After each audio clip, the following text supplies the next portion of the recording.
place is a dump. We are royalty. We must go back to our place in Kiswana. No. We are staying right here. This is the motherland.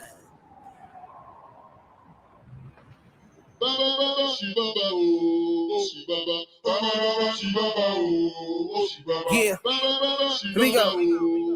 For the motherland. Yeah, we gon' play it loud until they feel it, yo. Yeah, we gon' blow the roof up off the building, yo. Yeah, we gon' play that motherland bounce. Check it out now, motherland bounce. Check it out now, motherland bounce. We baba. Black and get a shopping with a Sammy Davis cousin. Tried to dodge the industry, but now my name is buzzing. They all saying that I'm conscious. I say that it's nonsense. So I say I've been on since on had an on switch from Seattle, the rainy city where my mom lived. In Jerusalem, the golden city that was conquered. But still we moving onward. Motherland conquest. Smell me like an armpit. Yeah. Yeah, we gon' play it loud until they feel it, yeah. Yeah, we gon' blow the roof up off the building, yeah. Yeah, we gon' play that motherland bounce. Check it out now, motherland bounce. Check it out now, motherland bounce. We baba. My mama told me that I read good. Been on my straight and narrow, but my history is the hood. Thank God today that we could buy a box of Cheerios or kicks. I can even buy tricks. I'm no longer on WIC. EBT card ripped in my passport lip. Stamped like a notary from every country that I went. Ain't a country like this from the others you've been sent. Black is beautiful. This gon' be the motherland hit. Yeah. Yeah, we gon' play it loud until they feel it, yeah. Yeah, we gon' blow the roof up off the building, yeah.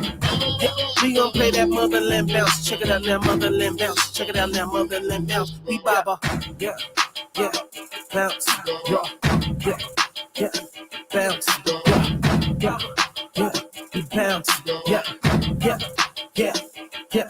He said it's God's plan, but I'm God's man, yeah. I used to run with BGD, yeah. I dropped the D and put an O after the G, yeah.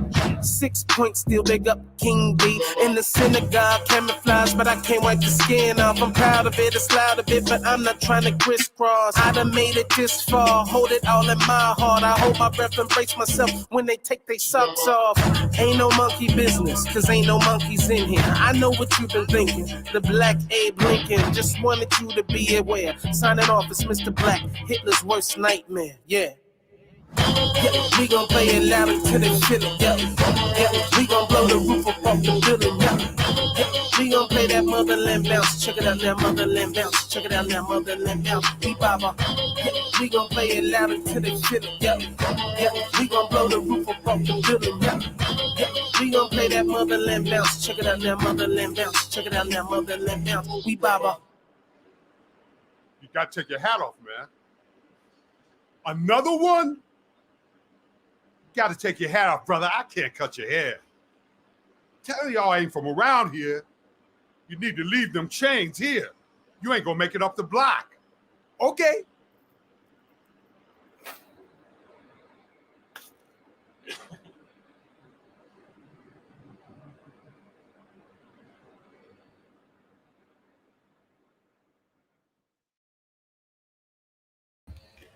Yap. We in the building. We back at it as promised. Tonight we doing a reading session on the Maccabees and Mishnah. Opening up on chapter 2. We got family in the building. Yesterday I made the mistake by saying guests, but I consider these individuals to be family. You understand? We've been chopping it up, kicking it, doing all the extras and et ceteras on the side. So I consider these people to be my fam. And, with no further ado, we're going to introduce everybody on the panel that's going to be involved in tonight's reading session, giving their dissertation, their thoughts and opinions, and on the subject matter.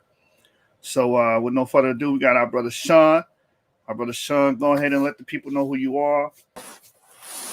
Shalom, family. Once again, we here again, putting on this reading, trying to get through this work.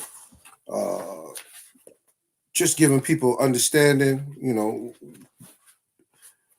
Brother Shub is a big reader, as a lot of us are, and we just want to put this work across, get a better understanding of Jewish life from post-exilic all the way down to to first century times. I yield. All right, we got some collegiate people in the building. I'm very excited to have my brother and my sister. I'm gonna start with my sister Ray. My sister, she's collegiate. You know, she be getting on me about my grammar. You know what I'm saying? I appreciate that because I do need to work and get stronger in areas. So, with no further ado, Ray, can you just introduce yourself to the people? Yeah, shalom, fam. It's good to be here. It's good to build. Hopefully we can, really dive deep into this reading and just gain some knowledge. So let's go. Yap gang. Yeah. Yeah. I got my brother Elcom in the building. Who said black people don't go to school? Who said black people don't go to college? Go ahead, man. Elcom, let the people know who you are. Shalom.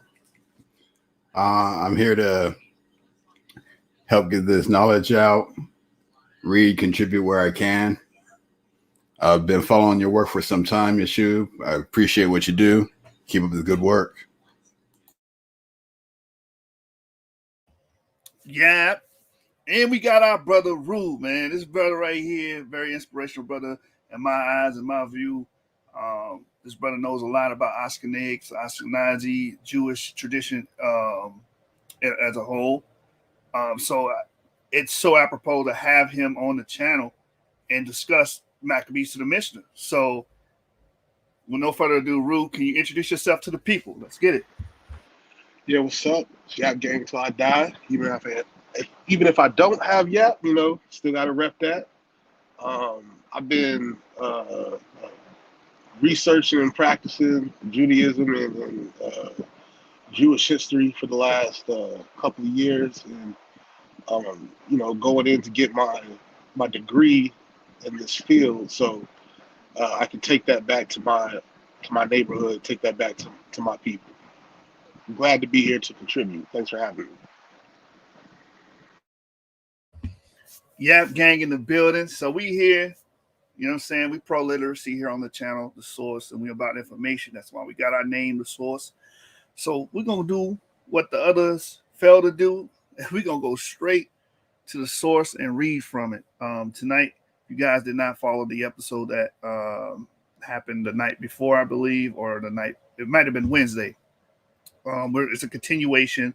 We did chapter 1 in the prior episode. Today we're doing chapter 2, which is going to be covering the Jews and Gentiles. The first chapter was dealing with the chronology and giving you a sense of the line of events and the actual subject matter, and even the preface. In my opinion, the preface is actually in chapter 1. It's not really in what is being called the preface in the book. So let's get it, man. Hit that like button, share, and subscribe to Genesis 49ers. Also, check out my brother Ivri's channel, the Hebrew of Israel, and also check out my sister Shari Anaya's channel as well. They both produce dope content and information on Jewish faith, traditions, on Israelites, history, you name it. These brothers, this brother and this sister in particular, they work their tails off to make sure they give you potent and pertinent information. So show them some love, family. Subscribe to their channel. All right. With no further ado, let's get right into it.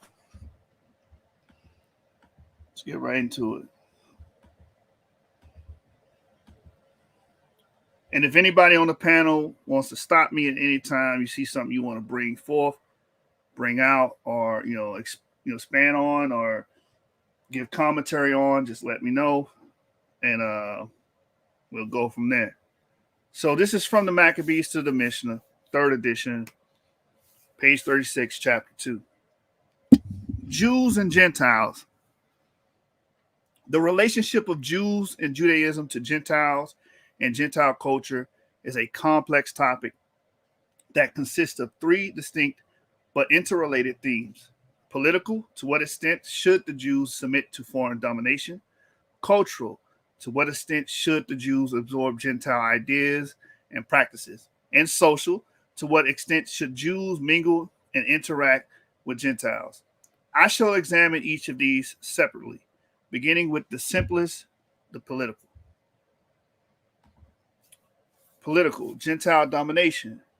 From 587 BCE, the destruction of the first temple and the exile to Babylonia until 1948 CE, the establishment of the modern state of Israel, the Jews of both the diaspora and the land of Israel lived almost exclusively under foreign domination. During extensive portions of the pre-exilic period, the northern kingdom suffered political subjugation at the hands of Aram and Assyria, and the southern kingdom at the hands of Aram, Assyria, Egypt, and Babylonia. But at no point before their actual destruction did either kingdom lose its monarchs or its nominal independence. The dissolution of the northern kingdom in 722 BCE led to the ultimate disappearance of the 10 tribes. Although the Samaritans were later claimed, perhaps correctly, to be descendants of these tribes, the dissolutions of the southern kingdom, however, did not lead to the disappearance of the Judeans. They returned to their land, rebuilt their temple, and tried to continue as before. But without a king and without political independence, this political situation raised religious questions. Why did God allow the Jews to be subjugated by Gentiles? Why didn't God protect his people? Why do the Gentiles but not the Jews deserve temporal power? The answer to these questions will be treated in the next chapter. Here, our theme is the response of the Jews to the political questions raised by the subjection to foreign rule. How should the Jews relate to the imperial state? Should they support it, oppose it, or adopt a neutral stance? Should their support or opposition be active or passive? The answer was provided by Jeremiah. This prophet had warned the inhabitants of Jerusalem that their rebellion against the king of Babylonia was also a rebellion against God. The prophet counseled surrender. Nebuchadnezzar was performing God's will in his assault on the holy city, and the Jews were foolish to believe that they could flout God's will. The Jews were condemned to failure because of their sins. Nebuchadnezzar was merely God's agent for their punishment, Jeremiah 25. In this conception, Jeremiah transferred to his own day the prophetic interpretation of the fall of Samaria enunciated by Isaiah generations before, Isaiah 10. But Jeremiah also added a different interpretation, a new conception not articulated by previous prophets. The fall of Jerusalem and the triumph of Babylonia are the consequence not of the sin and punishment, but of immutable fate. God, who controls the destiny of nations and empires, has for undisclosed reasons decided that Babylon shall rise and that Judah and other states shall fall, Jeremiah 27, 2-8. The dominion granted to the Babylonians was only temporary. After a predetermined amount of time, whether the 3 generations of Jeremiah 27 or the 70 years of Jeremiah 25, 12, and 29 and 10, the Babylonian Empire will fall and the Jews will return from exile in triumph and glory. The last 2 prophecies of the book are visions of doom directed against Babylonia, Jeremiah 50 and 51. In the interim, the Jews were powerless to change the divine decree.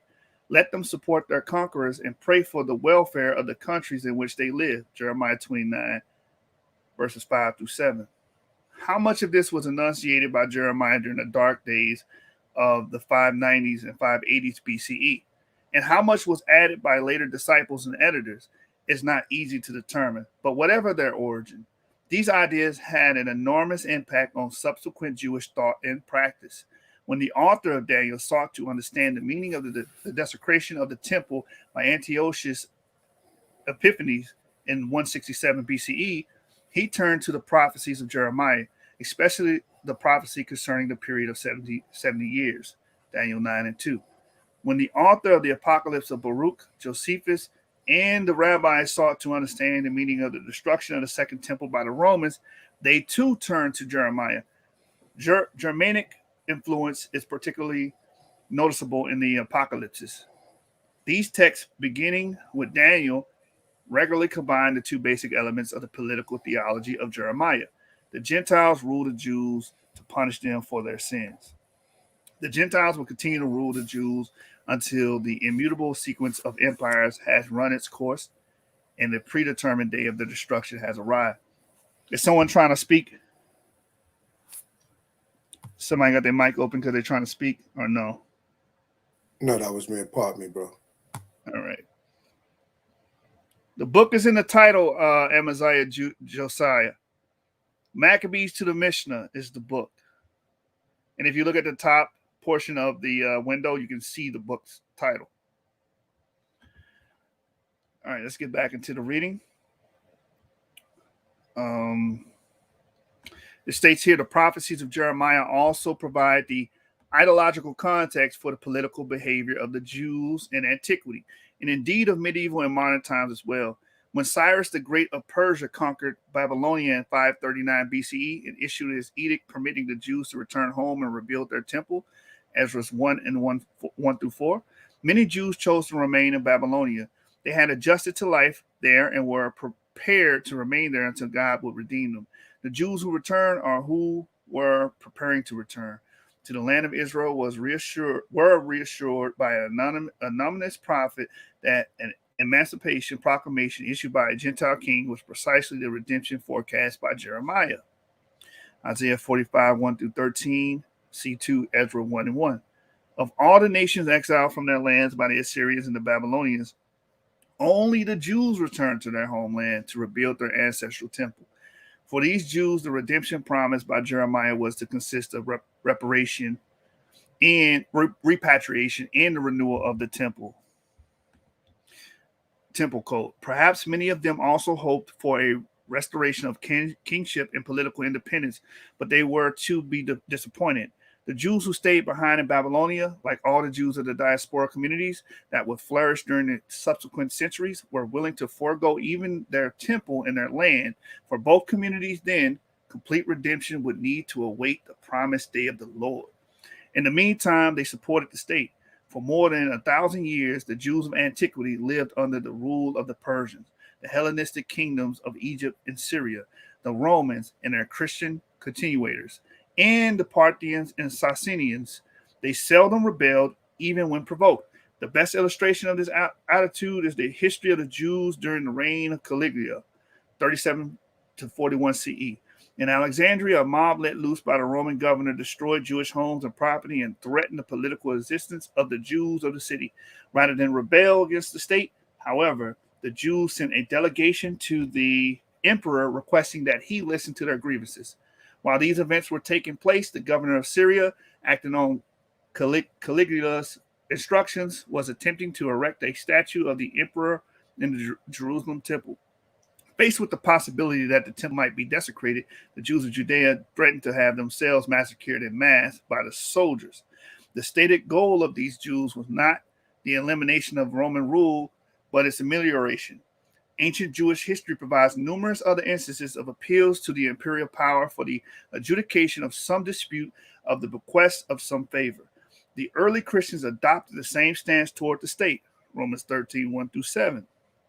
During the period surveyed by this book, only 4 exceptions break the overall pattern.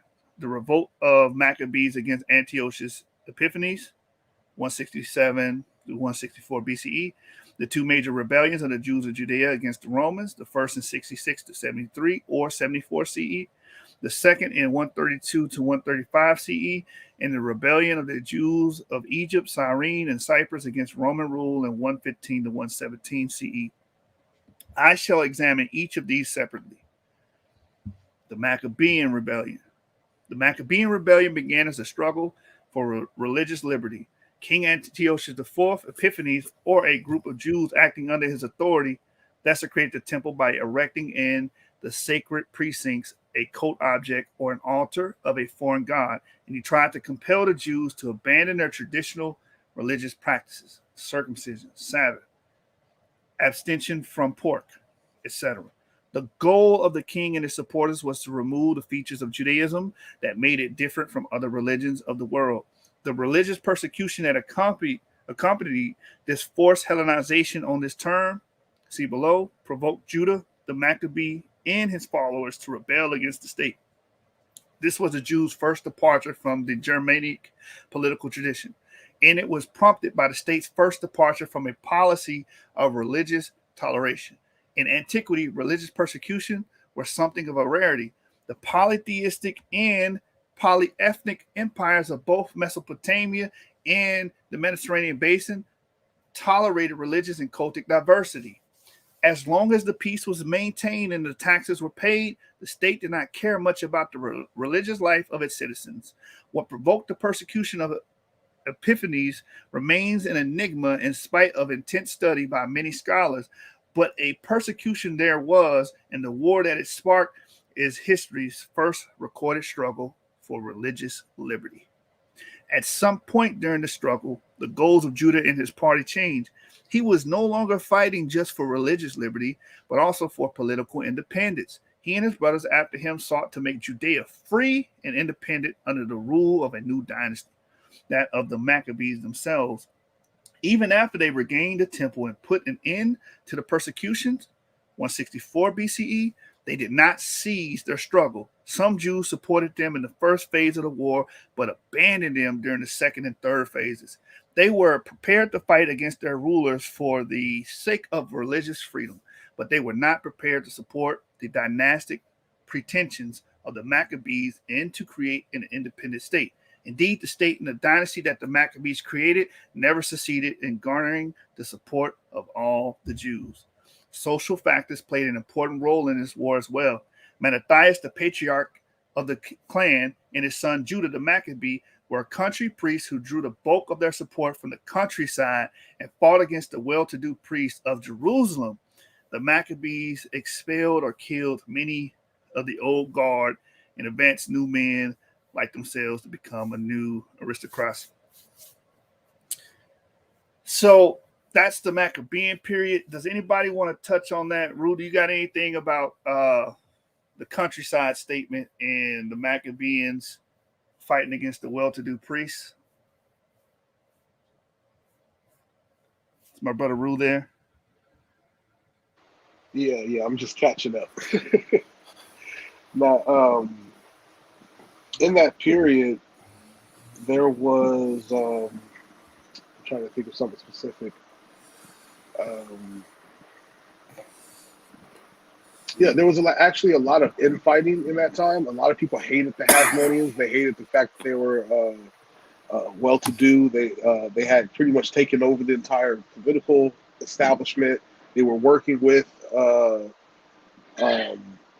different states and different political groups within Israel actually wanted to be completely independent. And it kind of depended in some context on what one's understanding of the prophets was at that time. Some that didn't believe in the prophets, only believed in the Torah, considered that the only way that we could be reestablished was that if we could actually establish back our kingship as it was. And the Maccabees being in charge was a front to that because they were more of a Levitical line, if I understand, or if I remember correctly.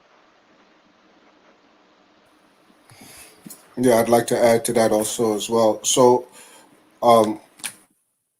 during this time, the Maccabees, the well-to-do priesthood, the Maccabees, you had the sons of Zadok at around this time had left the priesthood as well, who were also natural-born Levites, and they didn't agree with the Maccabees. Also, they had a problem with the Greeks during this time, who were pretty much running the political show.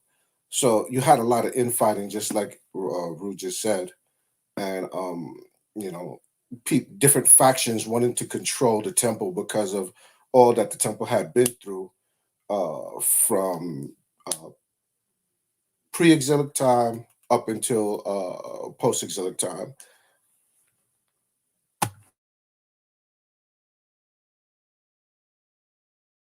Indeed.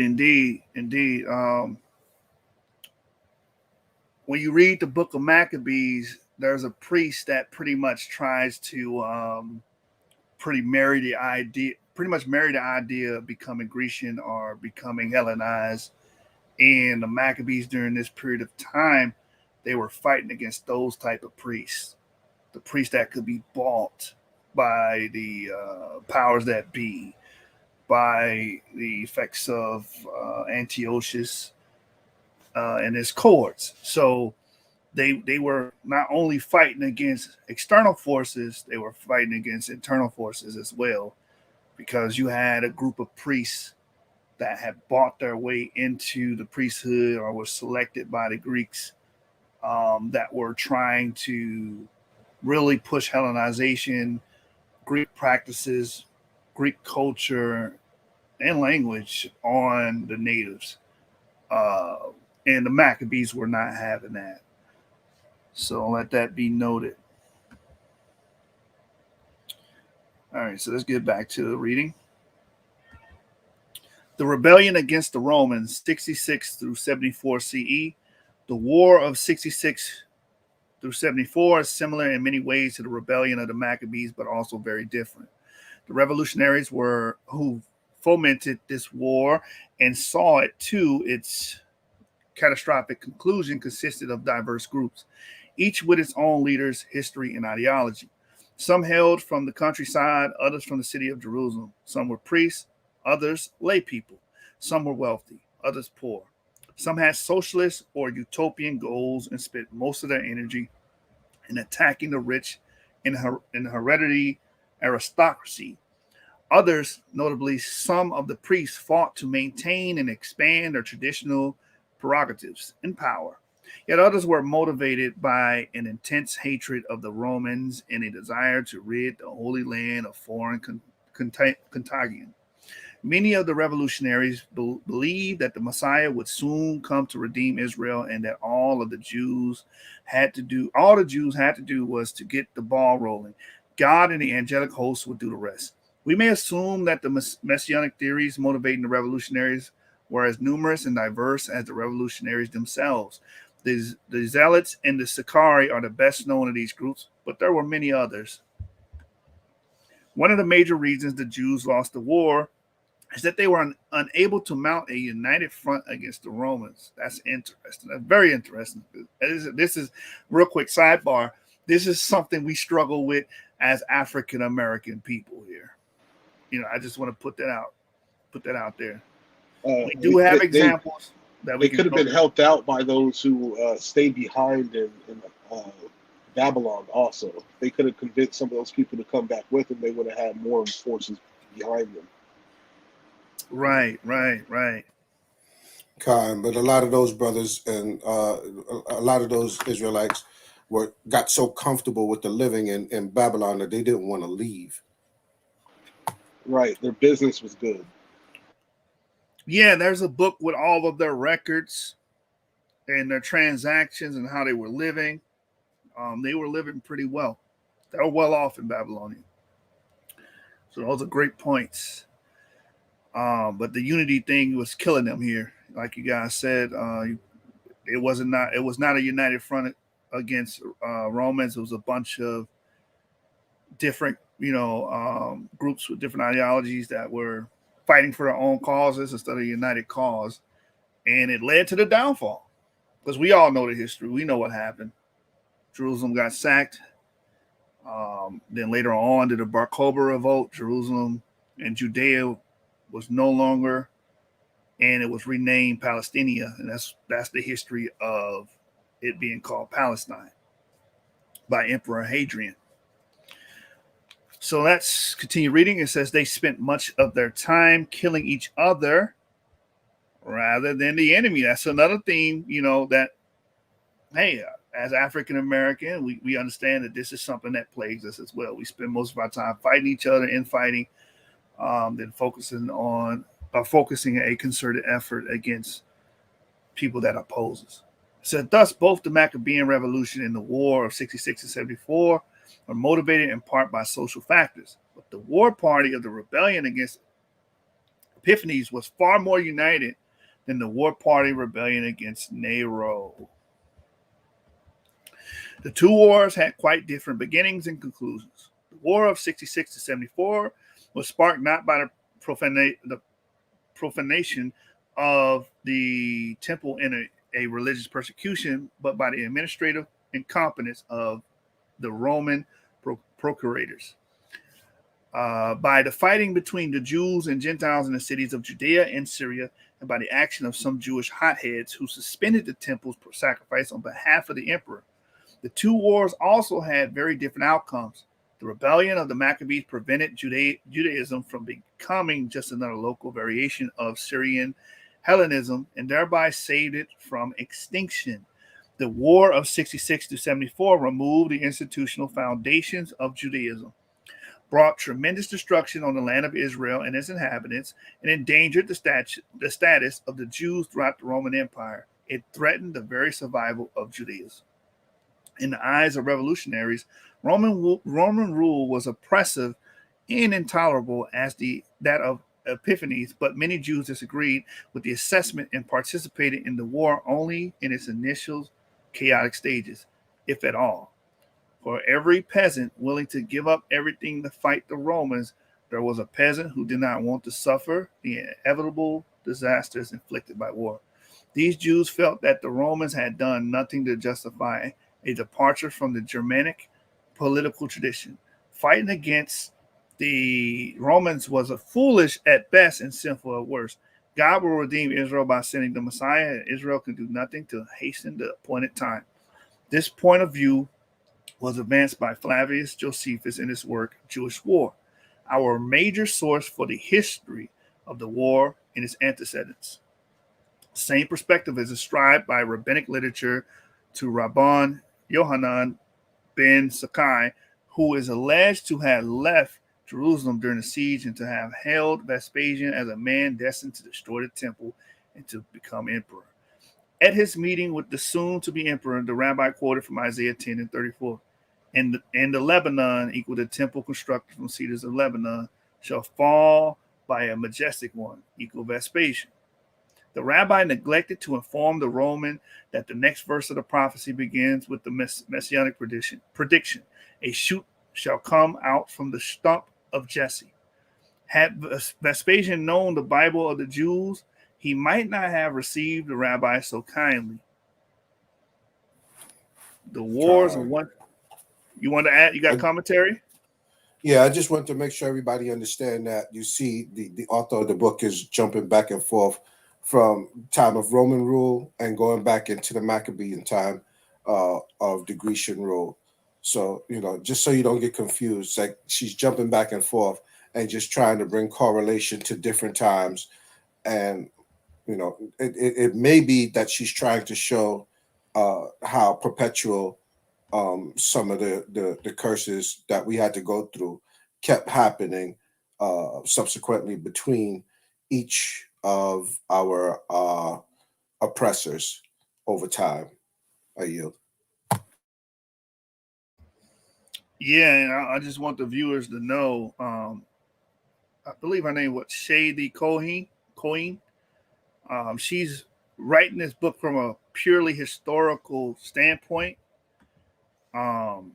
So some things may offend you the way she says it, but it's not meant to be offensive. It's just the way she's writing it. She's looking at it from as like you would watch a documentary. Don't think of this as a book of theology or explaining theology. She's just saying, hey, during this time period, this happened.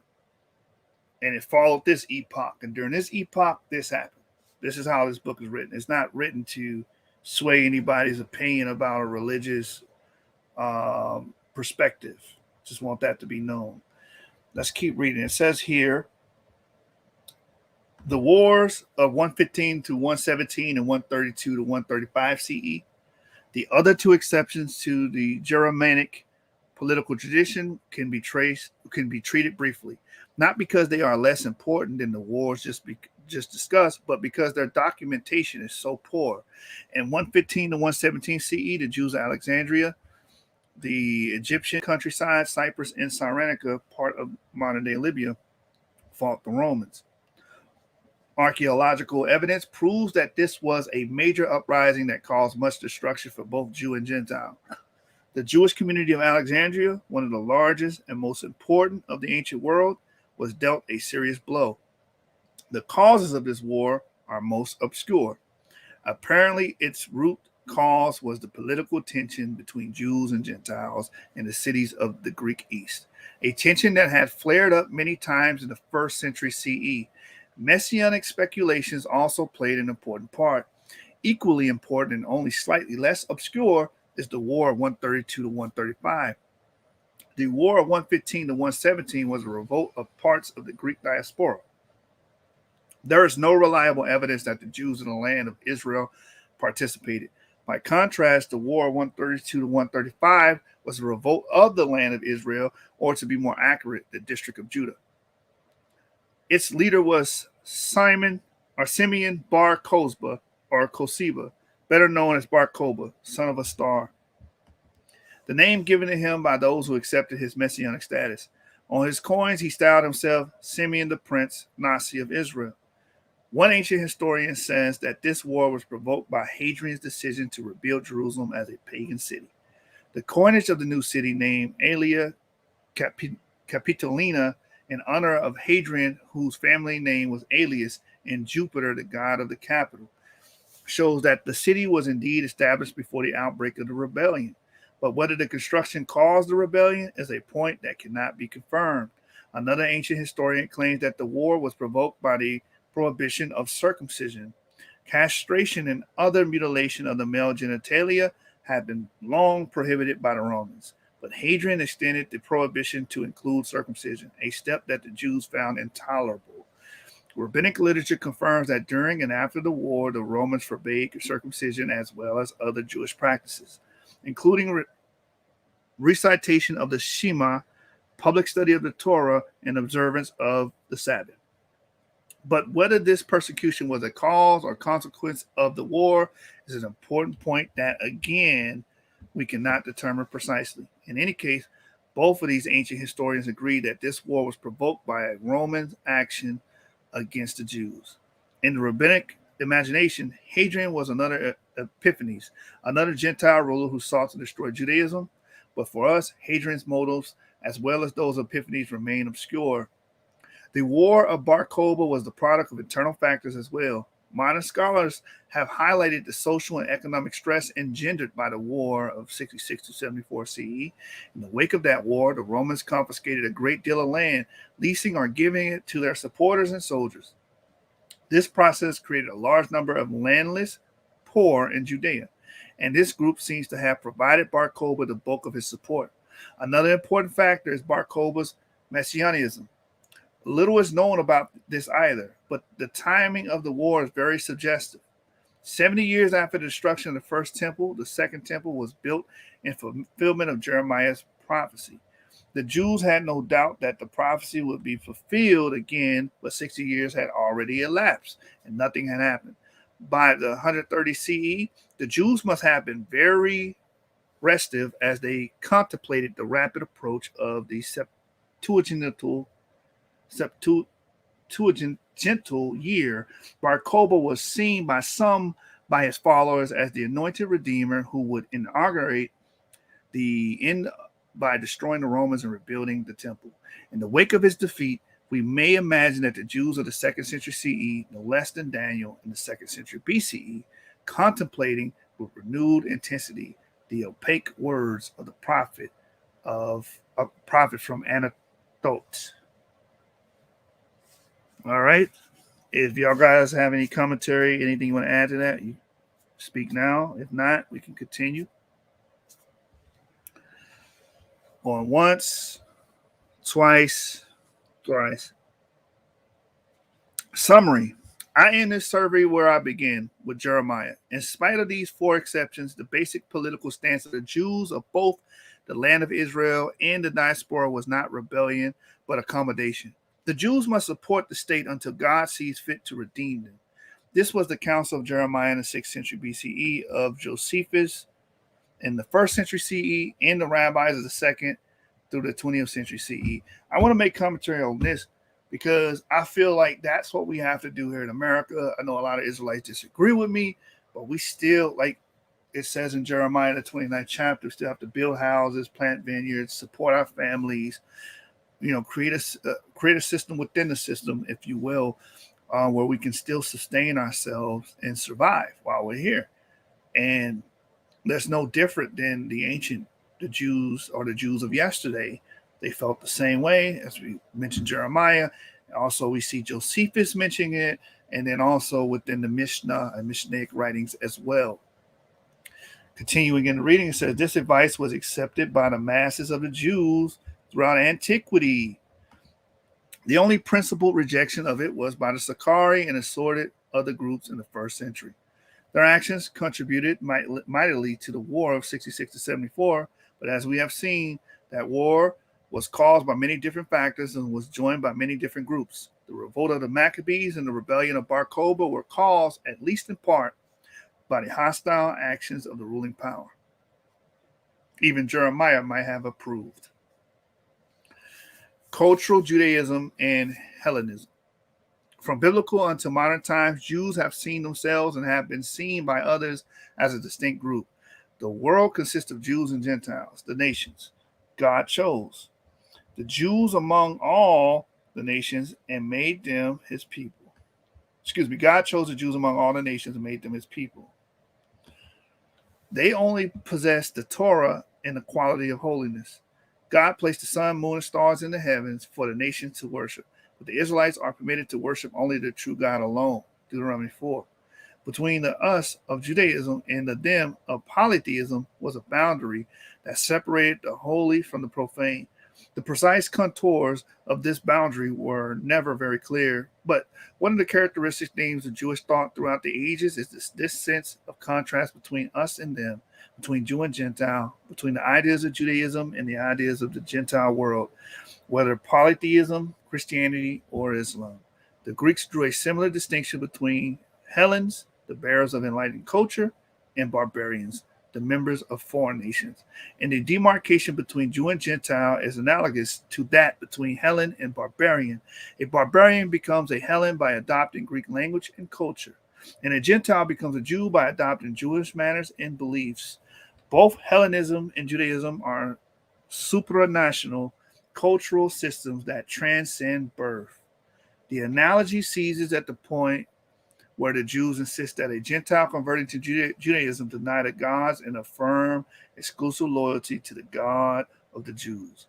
Gentiles becoming Jews do not merely add Judaism to their polytheism or apply Jewish terminology to their polytheistic practices. They replace polytheistic beliefs and practices with Jewish ones. Polytheism was tolerant, monotheism was not. But for all of its vaunted intolerance, Judaism was open to converts and was an active participant in the cultural and social life of antiquity. Sounds like, oh, go ahead. Go ahead, you got it. Yeah, that sounds like one law for the Gentile and one law for the Jew.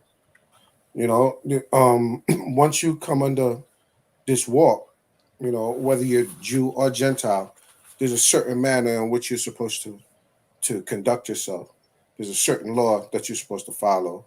So she's touching on that right here, you know, and she made the analogy between the barbarians and the Hellenes or the Hellenized Greeks. If the barbarian came into Hellenized culture, then you had to follow that law. Same thing for the Gentile coming into Judaism or coming into this walk. Exactly. And also to be noted, the transcend birth thing. So, because a lot of times when we speak about who's a Jew and who's not a Jew on the channel, people will bring up the conversion thing. But again, that has nothing to do with blood ties or relations to certain people, individuals like Abraham, Isaac, and Jacob. So that has everything to being culturated. That's all, or enculturated or culturated into being a Jew or being like a Jew. Like we brought up, the term naturalization would be analogous to coming into the fold, especially pre-exilic times. Let's continue. Hellenism, Hellenization, and Hellenistic Judaism. Modern scholars use the term Hellenism in two different ways. In one usage, Hellenism means the culture, society, and way of life brought to the peoples of the East by Alexander the Great and his successors. The culture was Hellenistic. The adjective spawns from the noun Hellenism. The adjective spawns from the noun Hellenism. in that its language was Greek, its literary classics were Greek, its ideas were Greek, its gods were Greek, its social elite was Greek and Macedonian. In its most distinctive form of social organization, the polis, was Greek. Hellenism was the way of life brought by the conqueror and was a great challenge to the Jews and to all other inhabitants of the East. In its conception, Hellenism, the worship of the Greek gods and the practice of Greek ways, is an antonym to Judaism, the worship of God, of the God of Israel, and the practice of Jewish ways. This conception and usage were inspired by the accounts of the Antiochian persecution and the Maccabean revolt contained in the first and second Maccabees. Indeed, in separate passages, 2 Maccabees uses the term Judaism, loyalty to the ancestral ways, 2 and 21. In its antonym, Hellenism, adoption of foreign ways, chapter 4 and 13. This conception of Hellenism gave rise in turn to the conception of Hellenistic Judaism as an antonym for Palestinian Judaism. According to this view, Hellenistic Jews were the Jews who lived in the diaspora, spoke Greek, wrote literature in Greek, and adulterated their religion with ideas and practices imported from the Hellenistic world. In contrast, the Jews of Judea lived in the mother country, spoke Hebrew and Aramaic, wrote literature in those languages, and struggled to observe their religion in all its rigor and keep it pure from foreign contagion.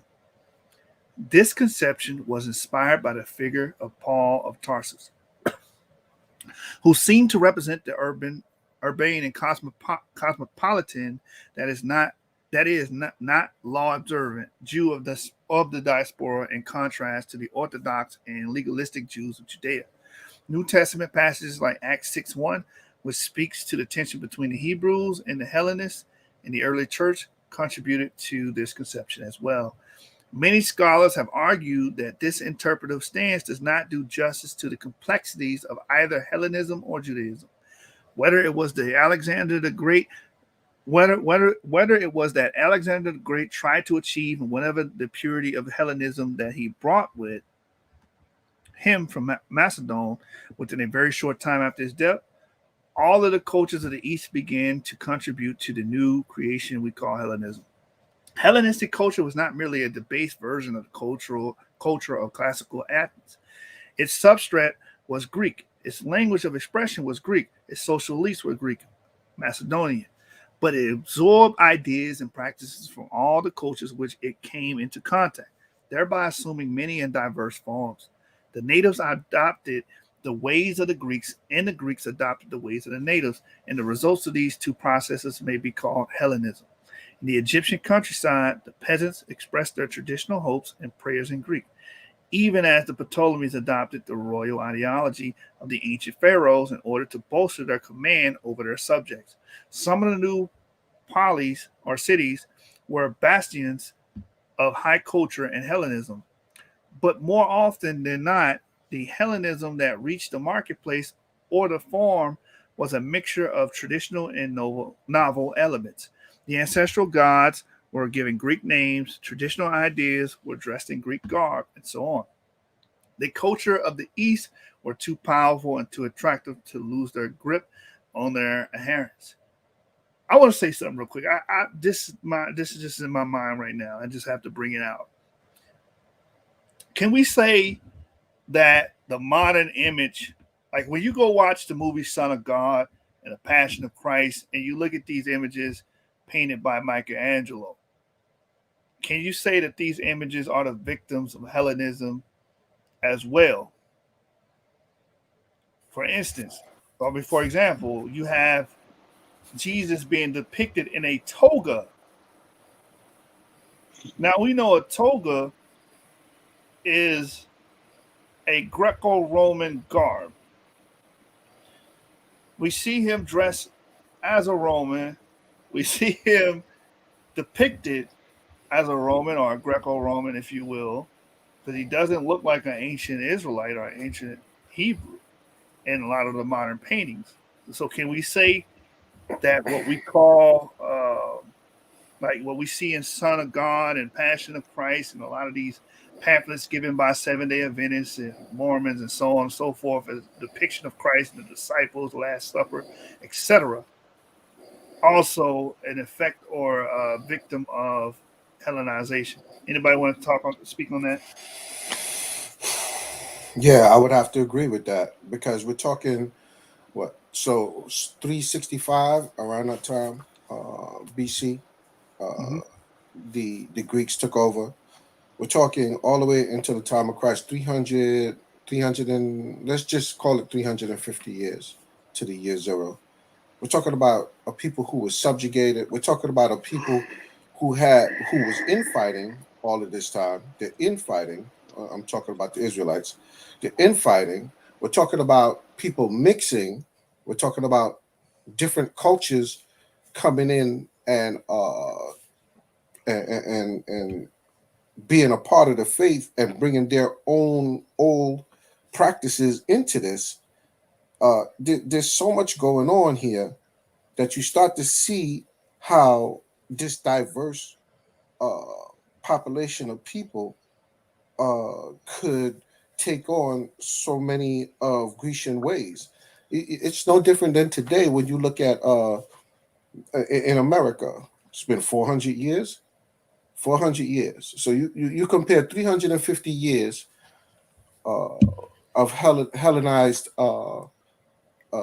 Hellenized Judaism and 400 years of people being in this country and having to take on and learn the culture of the people who subjugated them. And look where we are today.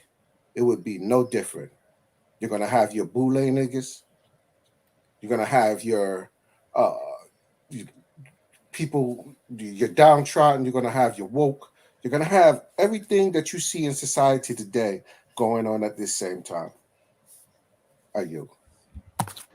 Great points. Yeah, Great points. I would like to point out the contrast or the synchronicity between what was going on here and what was going on at around the same time. I want to, well, not the same time, but around 300 CE.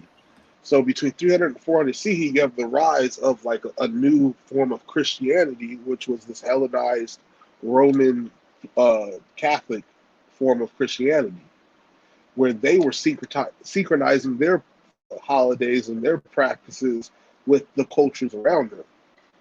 And how, in a lot of times, we see that to this day in Christian culture, where they will, like you just said, Yeshua, they'll Hellenize in a way the truth of the situation, make the person look more Grecian, more Roman, rather than allow it to be what it was. And yeah, we definitely see that reoccurring in today's day and time.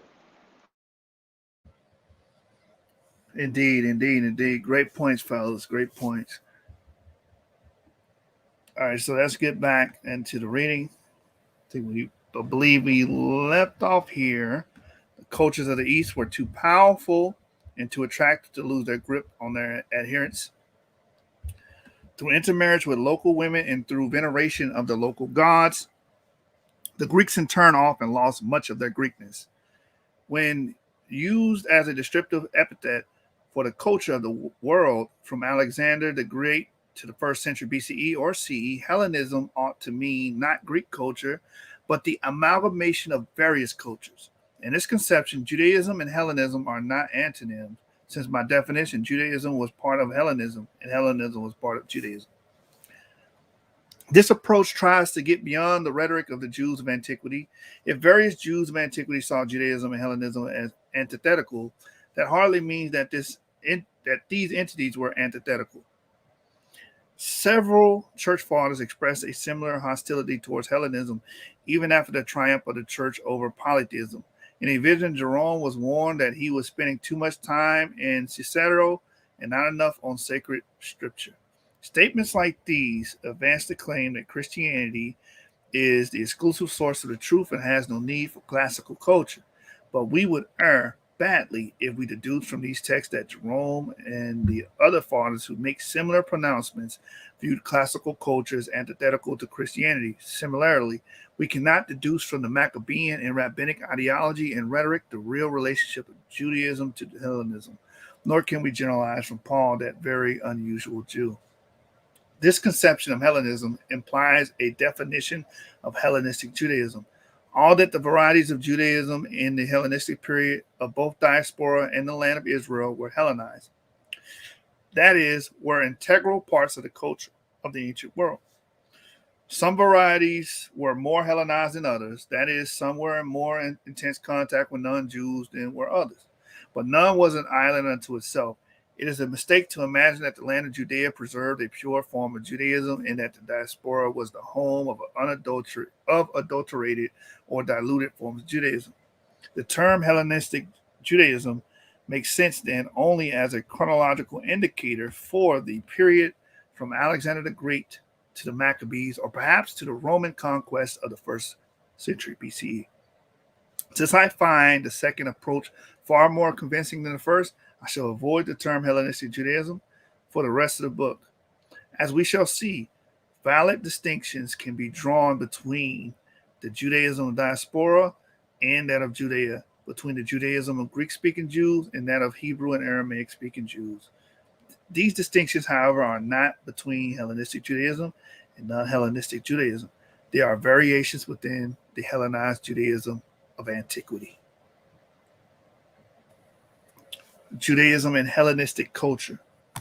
The basic problem that confronted all Jews of antiquity was how to preserve Jewish identity while living within Hellenistic culture.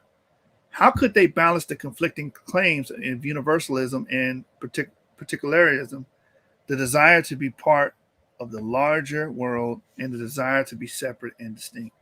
Where was the line that separated the illicit foreign element that enriched and fructified from the illicit foreign element that threatened and destroyed? This was a perpetual dilemma, not only for the Jews in their homeland, but especially for the Jews in diaspora. The problem was not new.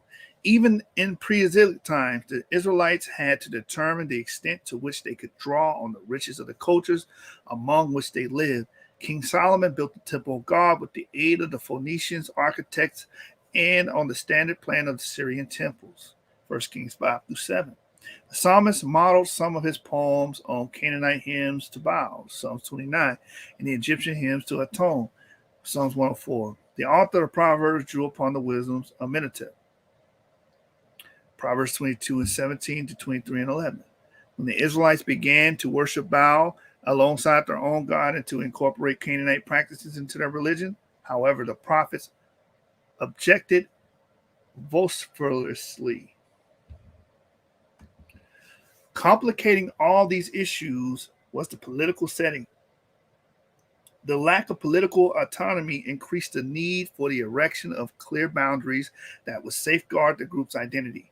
In pre-exilic times, Ahaz, the king of Judah, replaced the altar in the temple with an altar constructed like one he saw in Damascus, 2 Kings 16:10-18, thereby indicating his fealty to his master, the king of Assyria.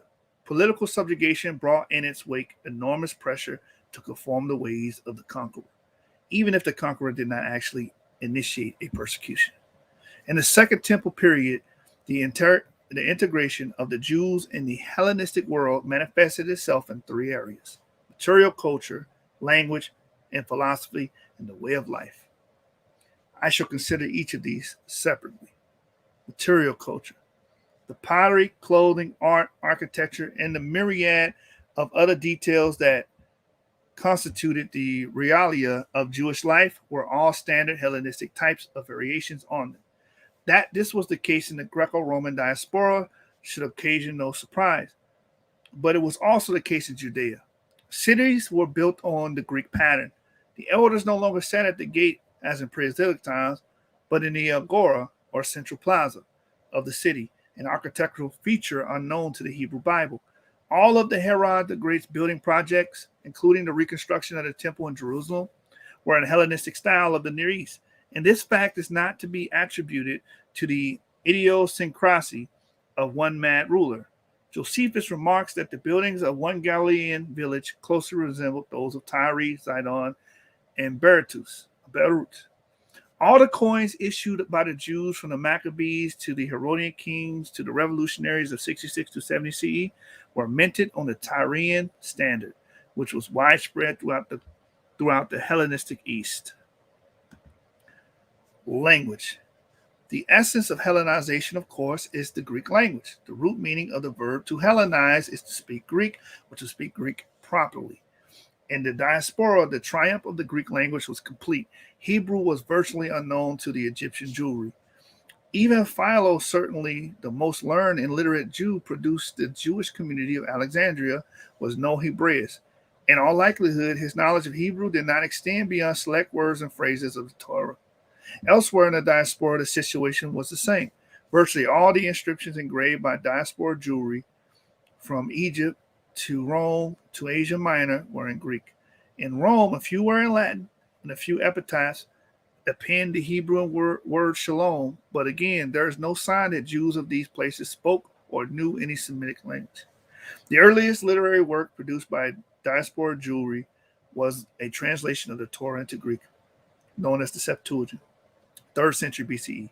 By the 2nd century BCE, the Jews of Egypt were writing scholarly essays, philosophical tracts, and poetry based on this Greek translation. As far as we know, Greek was the exclusive language of literary expression for diaspora Jewry. In the land of Israel, the situation is much more complicated because Greek had to compete with Hebrew and Aramaic. But even here, Jews spoke and wrote Greek. The Maccabees arranged for the translation of 1 Maccabees from Hebrew into Greek. This translation survives. The Hebrew original has completely disappeared. A Jew from Jerusalem translated the book of Esther into Greek.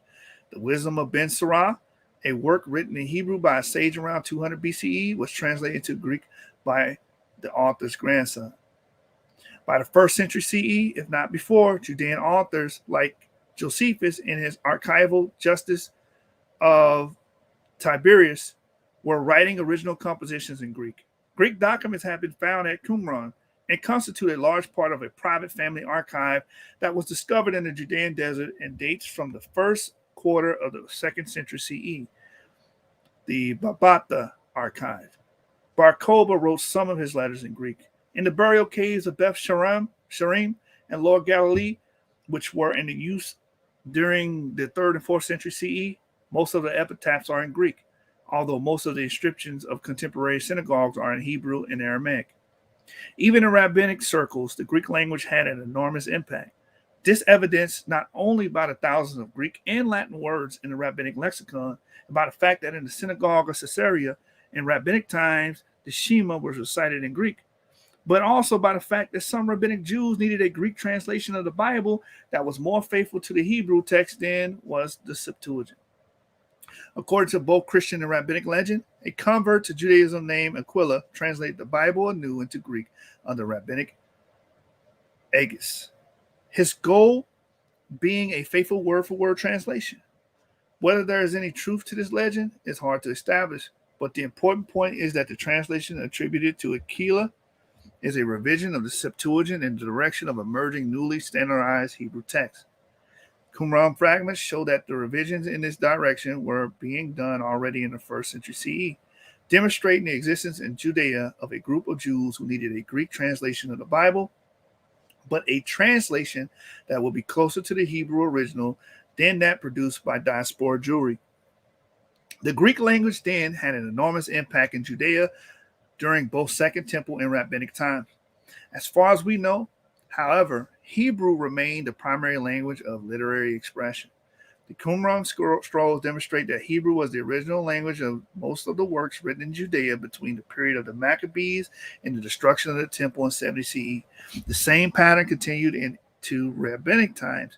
The Mishnah and ancillary works were all written in Hebrew. To what extent Hebrew was a spoken language in Judea in the Second Temple in rabbinic times remains a disputed question.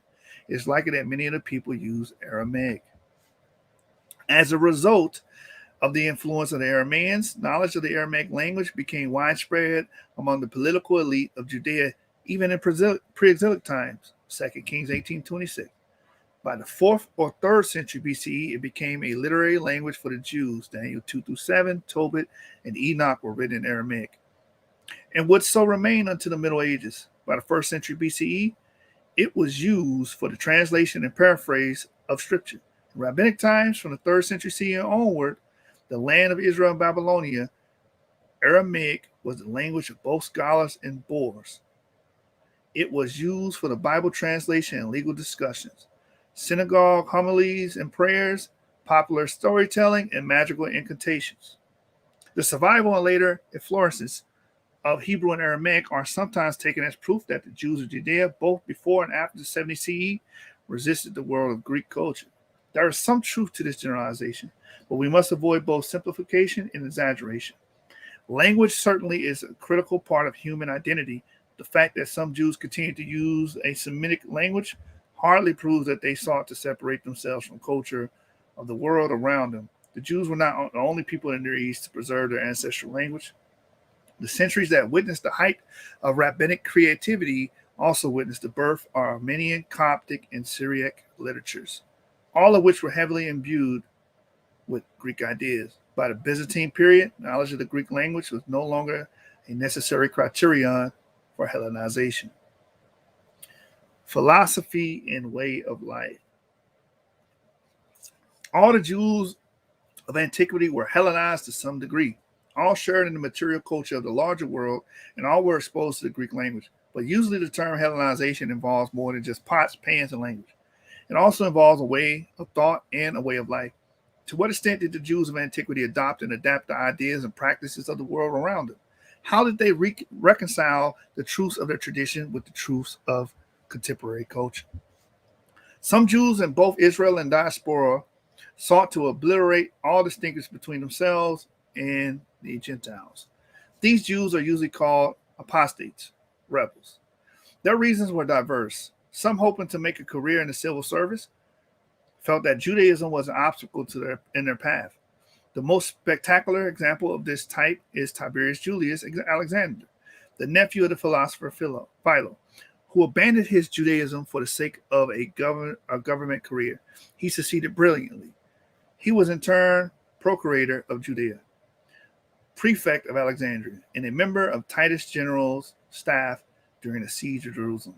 Some apostates were motivated by the desire to partake fully of the delights of Hellenistic civilization, particularly Honorius. In their eyes were the laws that prevented social and sexual intercourse between Jew and Gentile. They wanted to belong. Others were uprooted intellectuals who could accept the truths of Greek philosophy, but had difficulty accepting the truths of Judaism. In a polytheistic world, they could not believe in monotheism. In a society that revered philosophy, they could not accept revelation. In a universal culture, go right ahead. Can I interject real quick? Go right ahead. All right, so we're seeing here the same thing, polytheism and monotheism. Even in today's society, we see this going on. You're getting a reflection. If you can think about what we're going through now, this is exactly what was going on. There's nothing new under the sun. We're talking about hundreds of years of subjugation. You have people who want to marry into the Greek culture. We got people who want to convert into the Greek culture. We got people who want to participate in government. We got people who want to participate in philosophical studies. No different than today. They get very comfortable in this situation and they look to live it out. They abandon their people. They abandon their God.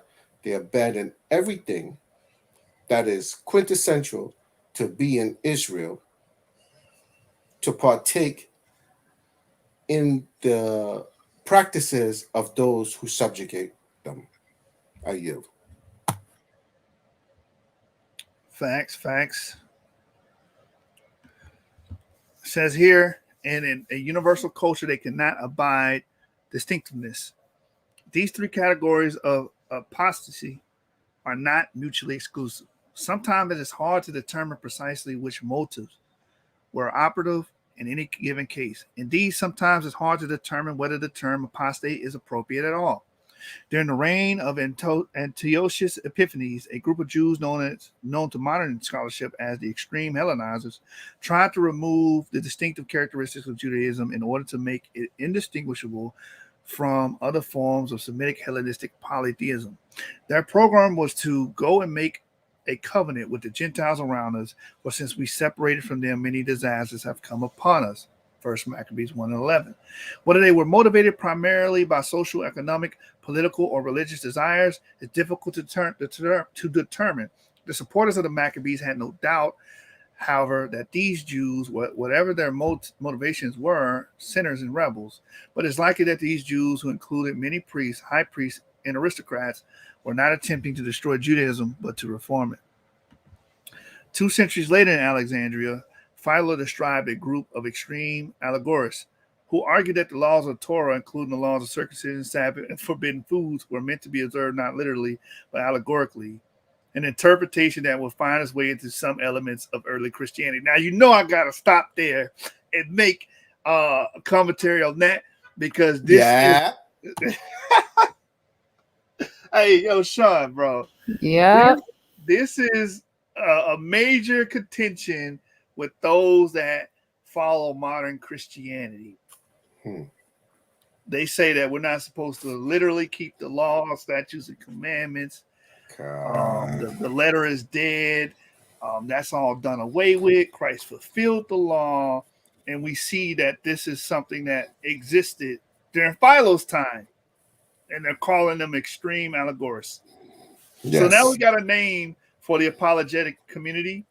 You guys are all EA now. Get in the game. Yeah, it's polyism against monotheism. You know, you start to believe in everything outside of what you're supposed to be studying. Everything belongs to the world. Anything that you could worship, anything that you could hold on to, anything of non-substance that you feel could build you into a place of acceptance. There's nothing new under the sun. Continue, bro. Yeah. Hey, I just want to give some shout outs real quick. Shout out to my boy LaRon. You know what I'm saying? You extreme allegorist. My brother Kevin G. Vocab Malone. Shout out to, I got to give my shout outs, man. The EA game.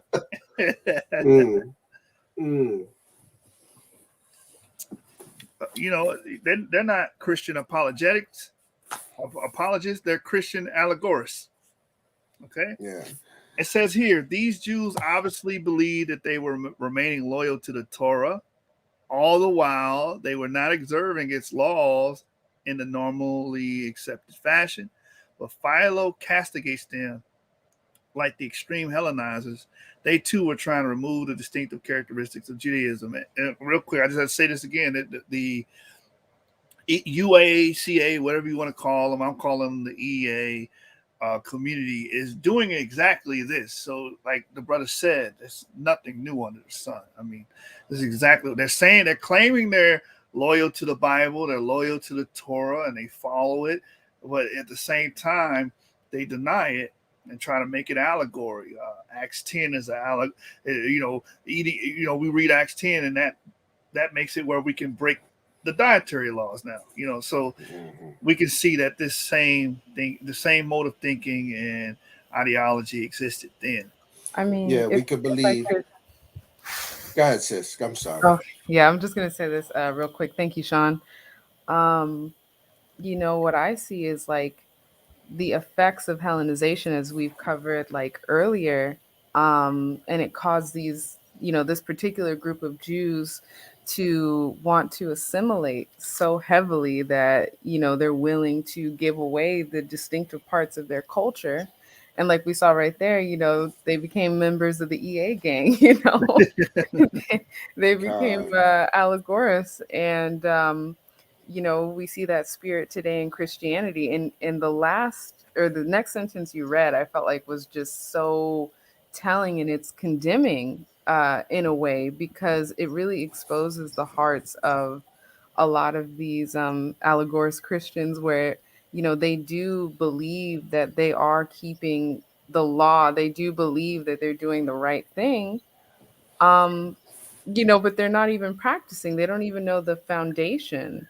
They're basically being more Greek being more Greek in appearance and belief than anything else. So, I just wanted to point that out. I just wanted to add to that. Felt it was so interesting. Yeah, Exactly. Exactly. real quick, I want to touch on something too. It's no different than, again, with the monotheism.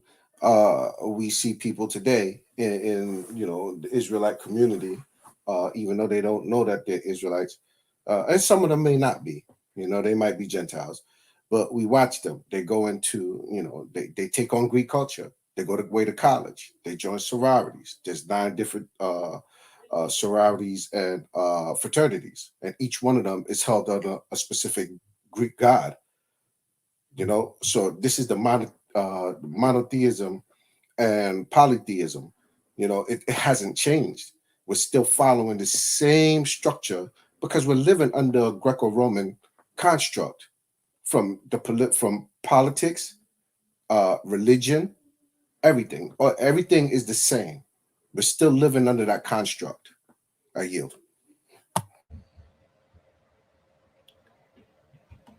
I concur. I concur. Powerful points by my brother Sean and my sister Ray.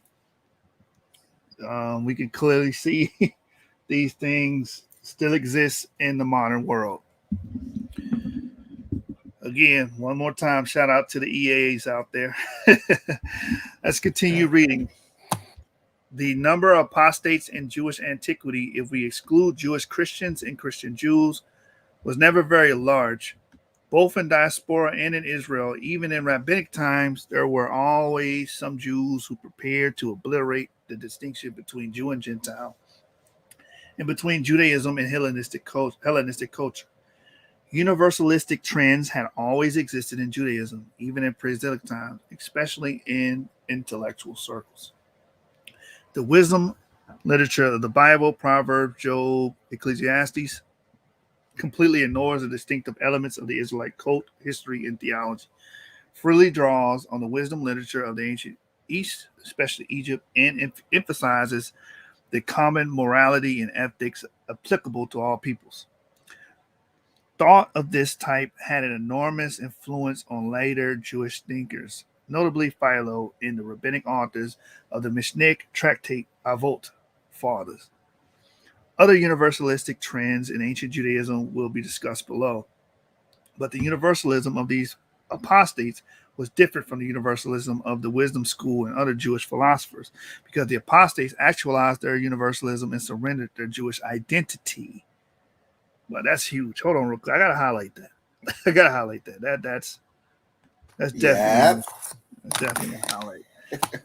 It says, for the vast majority of the Jews, this was not an acceptable response to the challenges of the Hellenistic world. For most Jews, the ideal solution was to create a synthesis between Judaism and Hellenism. The rabbis expressed this beautifully in a comment inspired by Genesis 9:27. May the beauty of Japhet equal the Greeks, dwell in the tents of Shem equal the Jews. Since the definition of Hellenism is complex and elusive, as I discussed above, the statement that Jews were influenced by Hellenistic culture or that they borrowed this or that idea from Hellenism does not necessarily imply that the Jews consciously and purposefully imported material from abroad. For some Jews, especially in the diaspora, the adaptation of Judaism to contemporary culture may have been a conscious process. For others, it was not. Sometimes it is hard to determine whether a phenomenon that appears in both Judaism and other forms of Hellenistic culture is to be attributed to the influence of one upon the other or to parallel development. As a participant group in Hellenistic culture, the Jews gave and received. What the Jews gave, I shall discuss in the next section. Here, I shall discuss what the Jews received, as well as developments in Judaism that are paralleled by developments elsewhere in Hellenistic culture. Many scholars have noted that the religions and philosophies of the Hellenistic period share a concern for the individual, whereas the religions and philosophies of classical Greece centered more on the polis, the collective. The same development can be seen in Judaism of the Hellenistic period, see chapter 3. The concern for the fate of the individual in both this world and the next the elaboration of a system of requirements for the individual to follow, prayer, Torah study, performance of the commandments, etc., and the creation of new social structures in which the individual figures prominently, school, synagogue, and sect. All these developments attest to a new ethos in Judaism, an ethos closely paralleled by, perhaps derived from, Hellenistic culture. Much of the Jewish literature of the Hellenistic period follows Greek literary forms and or the canons of Greek taste. This fact is not particularly surprising for works written in Greek in the diaspora, but it is no less true for many other works written in Hebrew or Aramaic in the land of Israel. The Book of Judith, originally written in Hebrew, is a typical Greek novella or romance, complete with a heroine in distress, narrow escapes, and a happy ending. The Genesis Apocryphon, in elaboration in our Aramaic of the stories of Genesis, employs Hellenistic literary techniques, warning dreams, the pathos of the hero to dress up its narrative. One member of the Maccabean circle in Jerusalem wrote an epic poem in Greek, apparently paraphrasing the Bible. The commentary form, which is first attested for Jews in the Qumran scrolls and later was to play such an important role in rabbinic culture, also is of Hellenistic origin. All of these works are fiercely loyal to the Jewish tradition, but all of them are expressions of Greek literary taste. The beauty of Japhet did indeed reside in the tents of Shem. So you mean to tell me? So you mean to tell me that some of our works, historical works, have been tampered with and made to look as if just bear with me here. This particular paragraph here, it's touching on something. You mean to tell me a lot of our works today, even rabbinical works, has Greek influence in it? Yeah, that's what the historian is bringing out. Well, I knew the answer, but I just posed that for people to think. All right, go ahead, bro. I didn't mean to disturb the reading. All right, it says here, now I turn from the form of the literature to its content. I begin with philosophy. The God of the Hebrew Bible is very different from the supreme God of Plato or Aristotle. The former is anthropomorphic being capable of anger, joy, and other emotions who created the world and continues to direct human affairs. The God of the philosophers, however, was a much less human and much more abstract figure, incapable of emotion and far removed from the daily concerns of humanity. Many Jews tried to combine these two conceptions, or more precisely, to reinterpret the God of the Bible in the light of the ideas of the philosophers. In his numerous essays on the Torah, Philo tried to demonstrate that the God of Judaism was very like the God of Plato, and that the stories of Genesis are not mere amusing diversions, but high, profound philosophical truths. This allegorical approach to scripture was developed even further by Origen, Ambrose, and other fathers of the church, but his first great exponent was Philo, and his origins reach back to the Alexandrian Jewry of the 3rd century BCE. The impact of philosophy on Judaism went much deeper than the exegetical essays of Philo. For Jews who wrote in Greek, much of their thinking on the questions of fate, free will, immortality, and divine providence was influenced by, or at least was expressed in, the terminology of Greek philosophy. Many authors, even those of a decidedly non-philosophic character like Josephus, present Judaism as a philosophy, a system of practice, and a thought that cultivated Greeks could appreciate and admire. These writers emphasize aspects of Judaism that we call ethics and morality, arguing either implicitly or explicitly that the ideal way of life recommended by Greek legislators and thinkers had been put into practice by only one people, the Jews.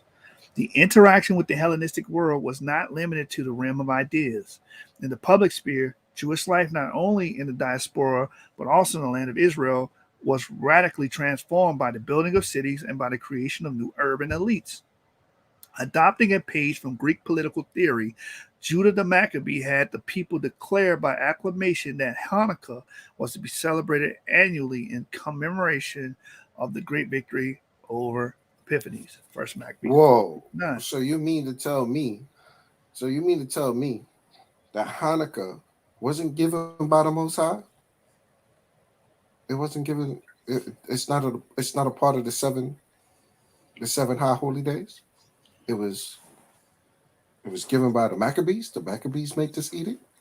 Yeah, of I course. yield. Well, I mean, just I reading yield. just reading Maccabees 4, that was a commemoration set by them. Yeah, So we exactly. know As that. opposed to the Most High, we know that's man-made. We know that we shouldn't be celebrating that. I was being facetious. Oh well, I differ on that opinion, but we can discuss that later. Because it's a commemoration of a war, so that we won. So, but we can discuss that later. Let me get back to the reading. It says here, a generation later, Simon the Maccabee had himself declared the high priest through acclamation. First Maccabees 14:41.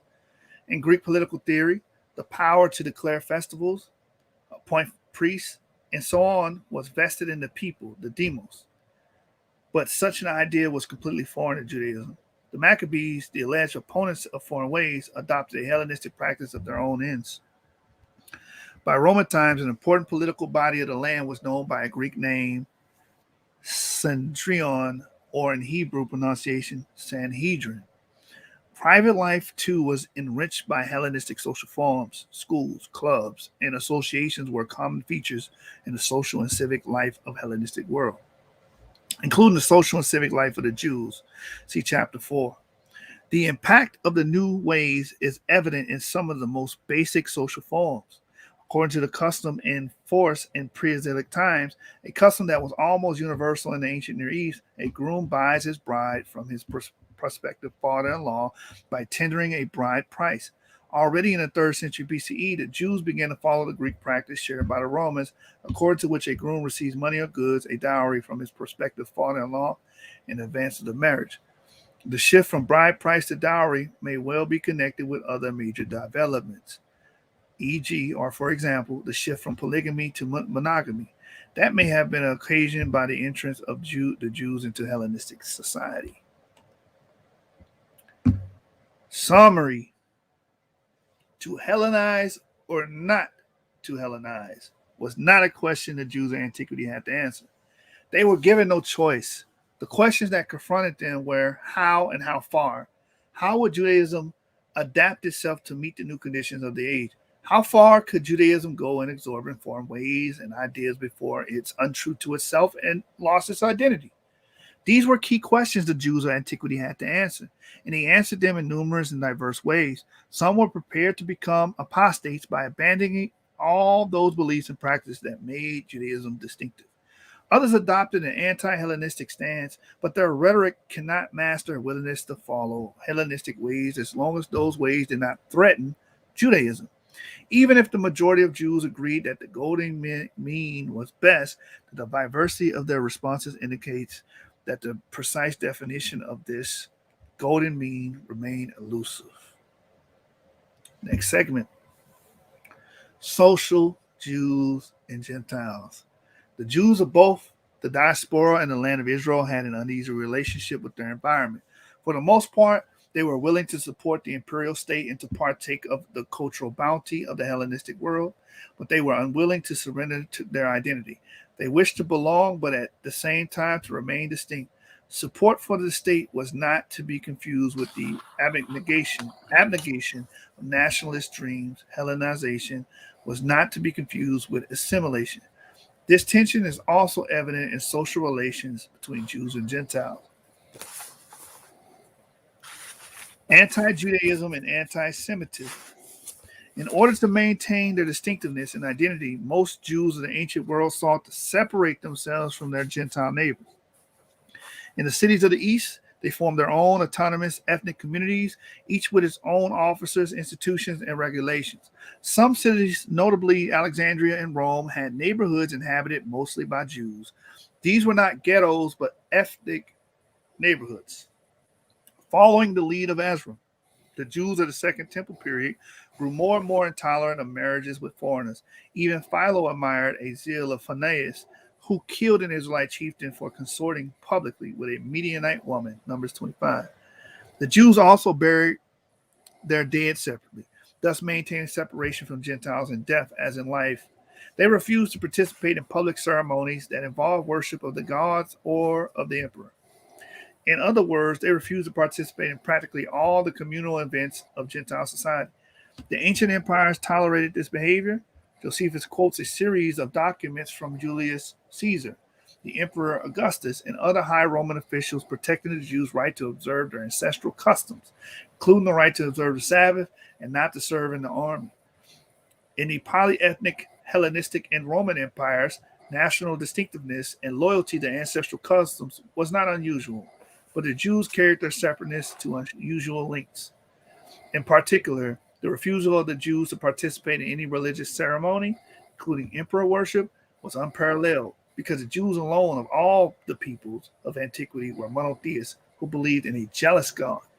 But their exclusiveness and separation did not prevent the Jews from seeking civic equality with their Gentile neighbors during the first century of our era.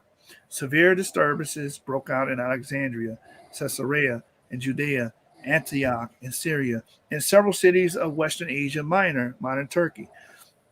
The details behind these events are obscure, but most scholars agree that the Jewish communities of these places antagonized certain elements of the local population by demanding both tolerance and equality. They asked that the city continue to recognize their autonomous communal organization while also extending them rights of citizenship. These rights included a certain degree of political power, various tax advantages, and increased prestige. I want to just add some commentary here because I believe that this can be related upon the African American experience as well. Because I'm getting similar vibes here because this is pretty much our experience in America. It's been a bunch of fighting for civil rights, fighting for equal treatment. To this day, we're still fighting for civil rights and fighting for equal treatment. And it seems to be analogous to the Jewish experience then. Just wanted to point that out. These rights include a certain degree of political power, various tax advantages, and increased prestige. The city refused. If the Jews wished to be Alexandrians, let them worship the god of the Alexandrians, was the reply, and the battle was joined. In Alexandria, the troubles first erupted in 38 CE. There was a virtual war between the Jews and the mob of the city. Synagogues were desecrated, Jewish shops and homes were pillaged, and many Jews were killed.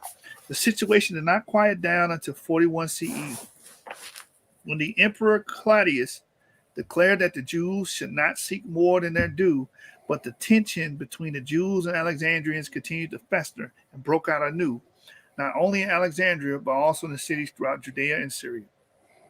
In 66 CE, on the eve of the Great Rebellion, in Alexandria and Cyrene, it reached its climax in the War of 115 to 117 CE. To support their position, the opponents of the Jews, especially in Alexandria, resorted to anti-Jewish propaganda. Their leader, Apion, wrote a book that attacked the Jews on the three fronts. First, he contended that the history of the Jews demonstrates that they are an ignoble lot with ignoble history. In particular, Apion said the exodus from Egypt was really an expulsion, since the Israelites were leopards and the Pharaoh threw them out so that they would not infect the people and shrines of Egypt. Second, the Jews are not, never were, and have no right to be Alexandrian citizens.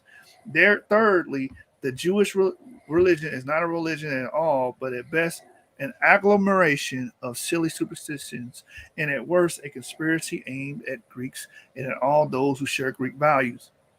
In particular, Apion said, when Antiochus Epiphanes entered the temple in Jerusalem, he discovered that the Jews annually hold a festival at which they slaughter a Greek youth, especially fattened for the occasion, and eats his corpse while swearing fearsome oaths of hostility towards all Greeks. A slightly different version of this accusation, known as the blood libel, was later raised by the Romans against Christians in the 12th century, by Christians against Jews. How is this ferocious outburst against the Jews to be explained? To dismiss it as anti-Semitism will not work, because anti-Semitism did not exist in antiquity. This term was coined in 1879 by the German writer who wished to bestow scientific respectability on the hatred of Jews by arguing that Jews and Germans belong to different species of humanity, races. But the ancient Ancients did not have anything resembling a racial theory. They observed the Ethiopians were dark skinned and that Germans were pale skinned. They further observed that different nations had different moral characteristics, both good and bad. Egypts are superstitious, Arabs are thieves, Greeks are fast talking tricksters, and so on. But neither the Greeks nor the Romans ever explained these differences by the appeal to what we would call a racial theory. Instead, they argued that climate, soil, and water determine both the physical and moral characteristics of nations. Therefore, the notion of anti Semitism is inappropriate to antiquity. Even if many of the motifs and arguments of the anti Jewish literature of antiquity are familiar from their subsequent reuse in the anti Semitism of the medieval and modern worlds. Furthermore, the social and economic tensions that produced the virulent anti-Semitism of the 19th and 20th century Europe did not exist in antiquity. There were no nation states in antiquity in which the Jews were an unassimilable foreign element. The Jews of antiquity had a variegated economic life in both the diaspora and the land of Israel. They were farmers, laborers, artisans, soldiers. Most of them, like the vast majority of the people of antiquity, were very poor. Not a single ancient text says or implies that the Jews were hated or feared because of their economic power. The association of Jews with money lending was still centuries in the future, and the rise of Jewish middle classes did not begin until the 19th century. Finally, an unmistakable component of modern anti-Semitism is the theological justification developed by Christianity.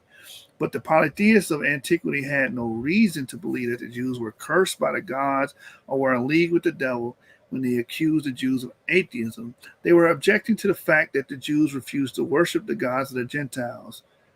Quick, fun fact on that. That's really the meaning or the initial meaning or the etymology, if you will, of the word atheism. Atheism is really a charge against people that didn't follow the gods of the Greeks or the Romans. Continue. God. It says here, even those Greeks and Romans who despised Judaism respected its exclusiveness as an ancestral usage that Jews themselves were not free to change. The Christians, too, were accused of atheism.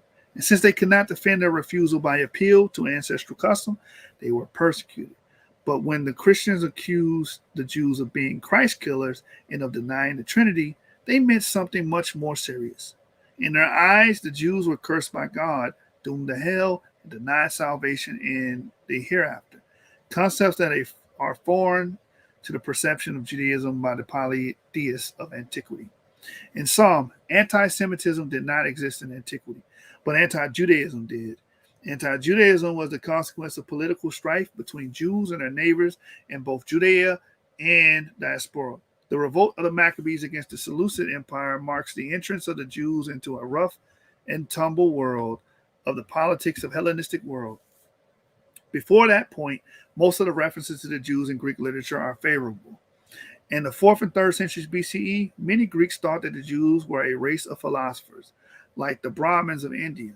After the rise of Maccabees, the literary tradition becomes ambivalent. Positive evaluations persist, especially of Judaism's avoidance of images and worship, but negative voices predominate. In order to justify his attack on the Temple of Jerusalem, Antiochus Epiphanes had his propaganda bureau attempt to prove that the Jewish temple was not a real temple and that the Jewish religion was not a real religion. Many of the anti-Jewish stories first circulated by the Seleucid government to justify Epiphanes were reused centuries later to justify other actions against the Jews. The stories were retold by Apion to justify his opposition to the Jews of Alexandria and by Tacitus, a Roman historian of the early 2nd century CE, to justify the Roman destruction of the temple in 70 CE. The persecution of Judaism by Epiphanes, the attack on the Alexandrian Jewry by the mob, and the destruction of the temple by Titus Vespasian were each caused by local factors and not by some deep-rooted anti-Judaism. Nevertheless, the literary propaganda spawned by these conflicts helped shape the anti-Semitic image of the Jew of later generations. Next segment, Philo-Judaism. We should err badly. However, if we imagine that all social relations between Jews and Gentiles were characterized by clannishness on the part of the Jews and anti-Judaism on the part of the Gentiles, The period from the middle of the 2nd century BCE to the first part of the 2nd century CE, approximately from the Maccabees to Bar Kokhba, which witnessed the growth of political and literary hostility toward the Jews, also witnessed the development of admiration and veneration for many Jewish rituals and ideas. It was the age of philo-Judaism, love of Judaism, as well as anti-Judaism, or conversion to Judaism, as well as hatred of Judaism. Although the Jews sought to keep themselves separate and distinct, they also were eager to accept and retain Gentile converts. Indeed, some of the anti-Jewish literature of this period is motivated, in addition to political motives just discussed, by a desire to discourage conversion to Judaism. The literature that evinces a dislike of Judaism paradoxically also confirms Judaism's powerful attraction. Conversion to Judaism. The Hebrew Bible is not familiar with either a general prohibition of intermarriage or the conversion of Gentiles to Judaism. Deuteronomy 7 and 1 through 4 prohibits the marriage of Israelites with 7 Canaanite nations.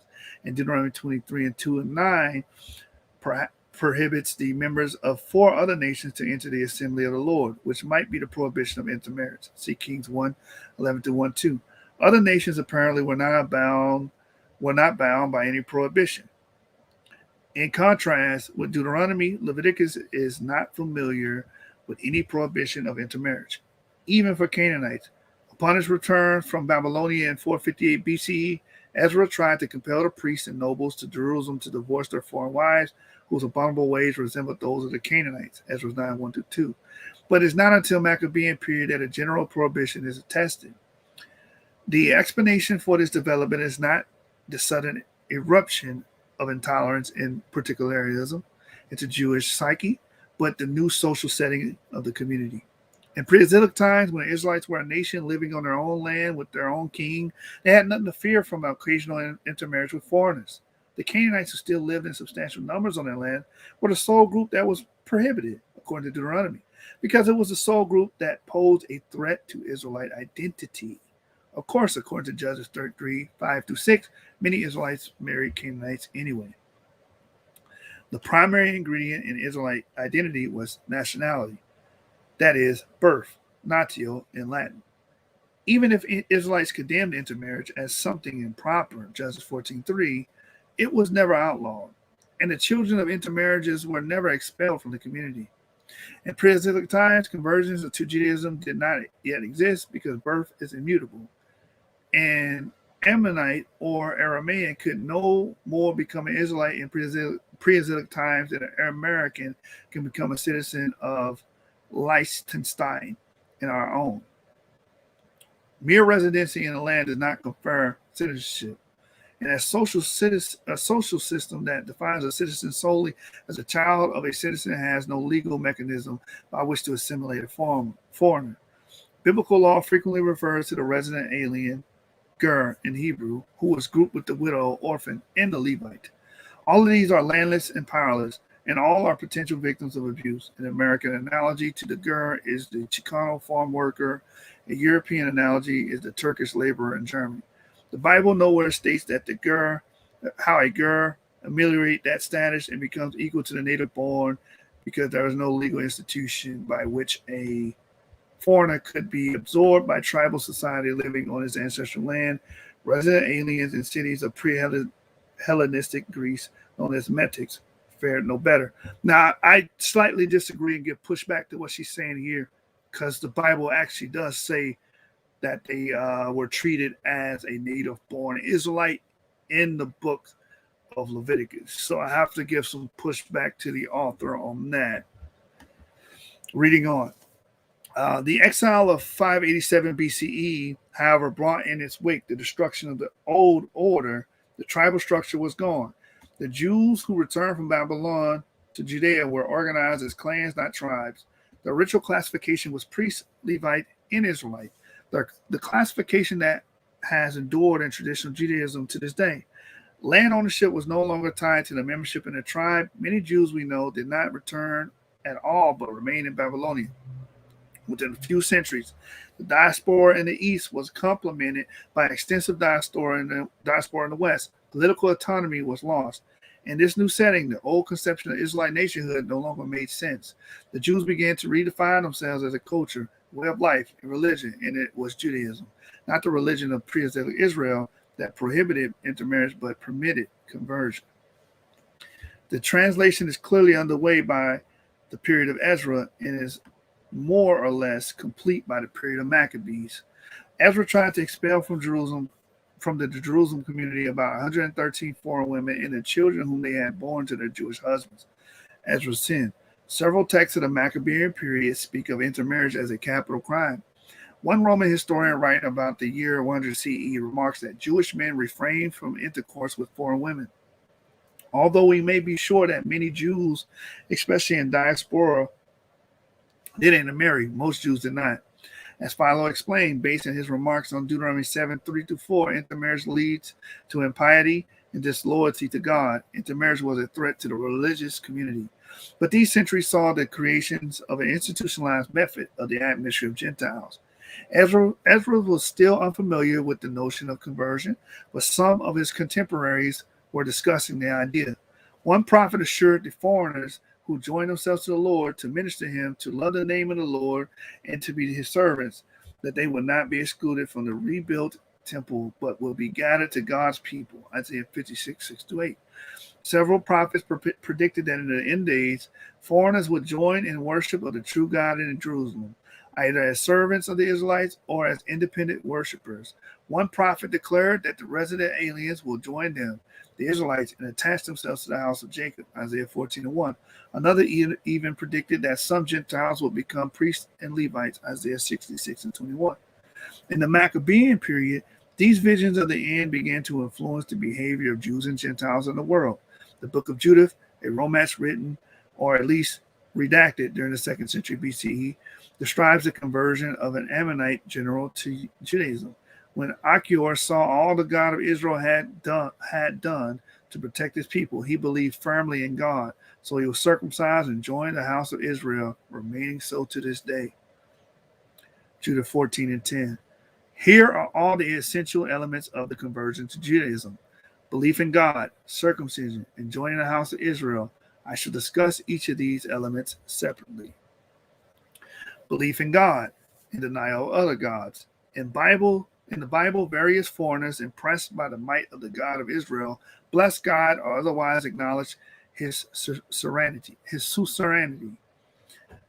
Even generals and kings of foreign nations revere the Lord. Exodus 18:11, Daniel 2:47, 3:28-4:3, 4:34. But these are not cases of conversion. None of these Gentiles join the house of Israel. None swears exclusive loyalty to the God of Israel. Conversion means a turning around, a spiritual reorientation, a denial of the past, and a pledge for the future. The convert of Judaism denies his foreign gods and accepts the God of Israel as the only true God, and according to the rabbis, acknowledges the truth and binding authority of the Torah.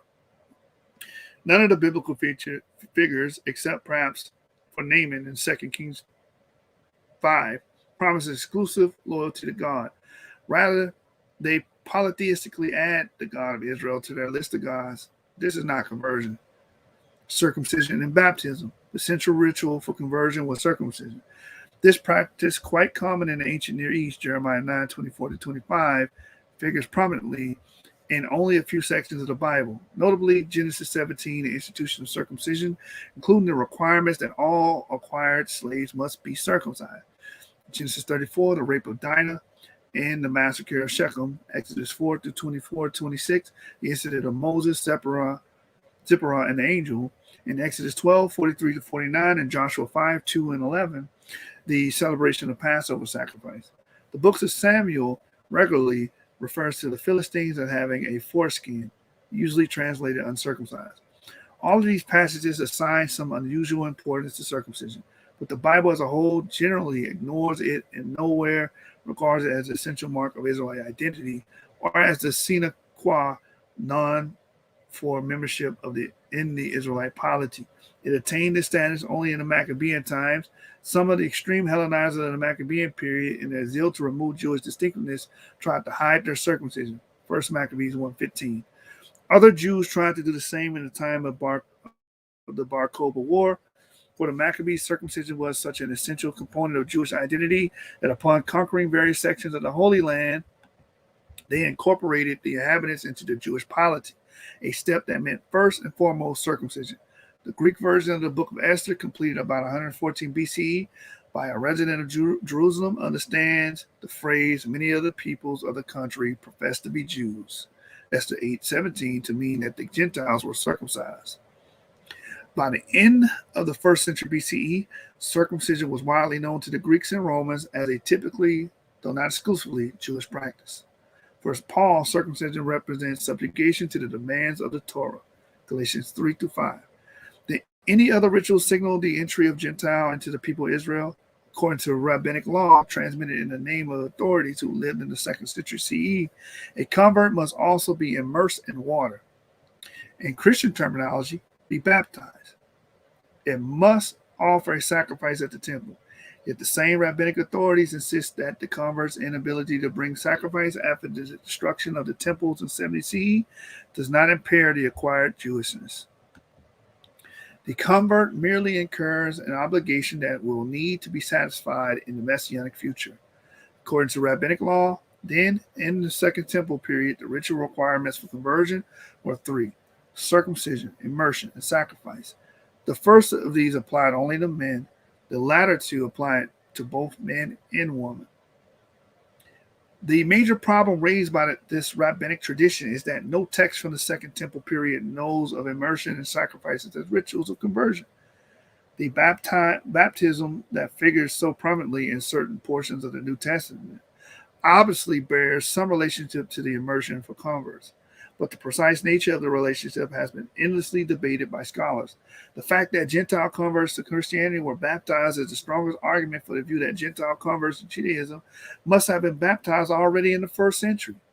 A Greek writer living about the year 100 CE also is aware that converts to Judaism are baptized, or does the writer have Christian Jews in mind? All in all, it seems most likely that the baptism, immersion, was part of conversion processes in at least some Jewish circles.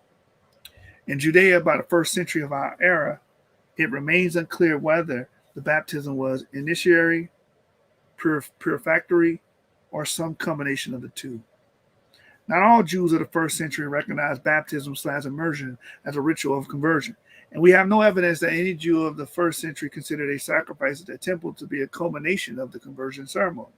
If then, neither baptism/immersion nor sacrifice was generally a part of conversion process, what rituals served to demarcate the changed status of a female convert? Was there a rite of passage by which a woman born a Gentile became a Jew? Apparently not. In pre-Islamic times, when conversion did not exist for either man or woman, a foreign woman was assimilated into the community through marriage with an Israelite husband. Solomon may have sinned by marrying foreign wives, but no one suggested that they should be divorced or that his children were not members of the people of Israel. In fact, Solomon's successor was his son Rehoboam, the offspring of an Ammonite woman, 1 Kings 14:21. In the 1st century of our era, Josephus still adheres to the same system. Intermarriage is prohibited, but if a Jewish man marries a non-Jewish woman, she joins his house and bears his legitimate children. Marriage with a Jew was the de facto equivalent of conversion for a woman.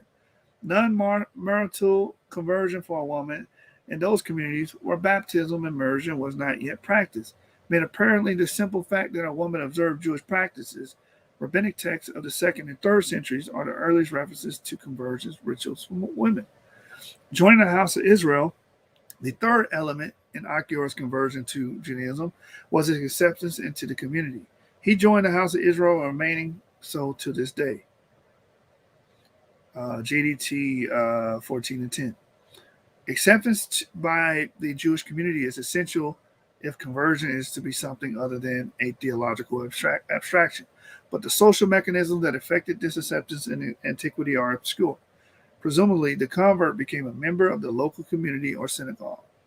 If the sources tell us nothing about this process, at least they tell us something about the attitudes of native-born Jews towards converts and conversion.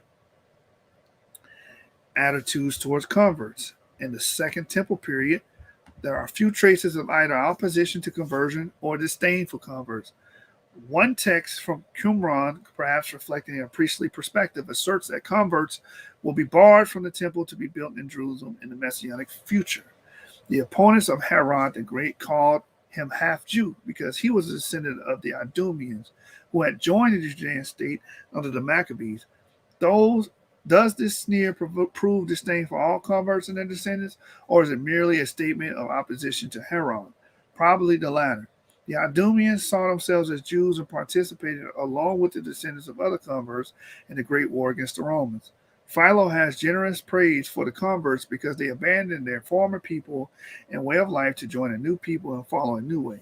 Many Jews regarded converts so highly that they actively propagated Judaism among Gentiles as a way to increase the number of the faithful, a phenomenon I shall discuss below. Rabbinic texts are full of sentiments in favor of converts. The convert is equal to the native-born Jew. In all respects, the rabbis say, many homilies begin with the phrases like, beloved are converts in the eyes of God.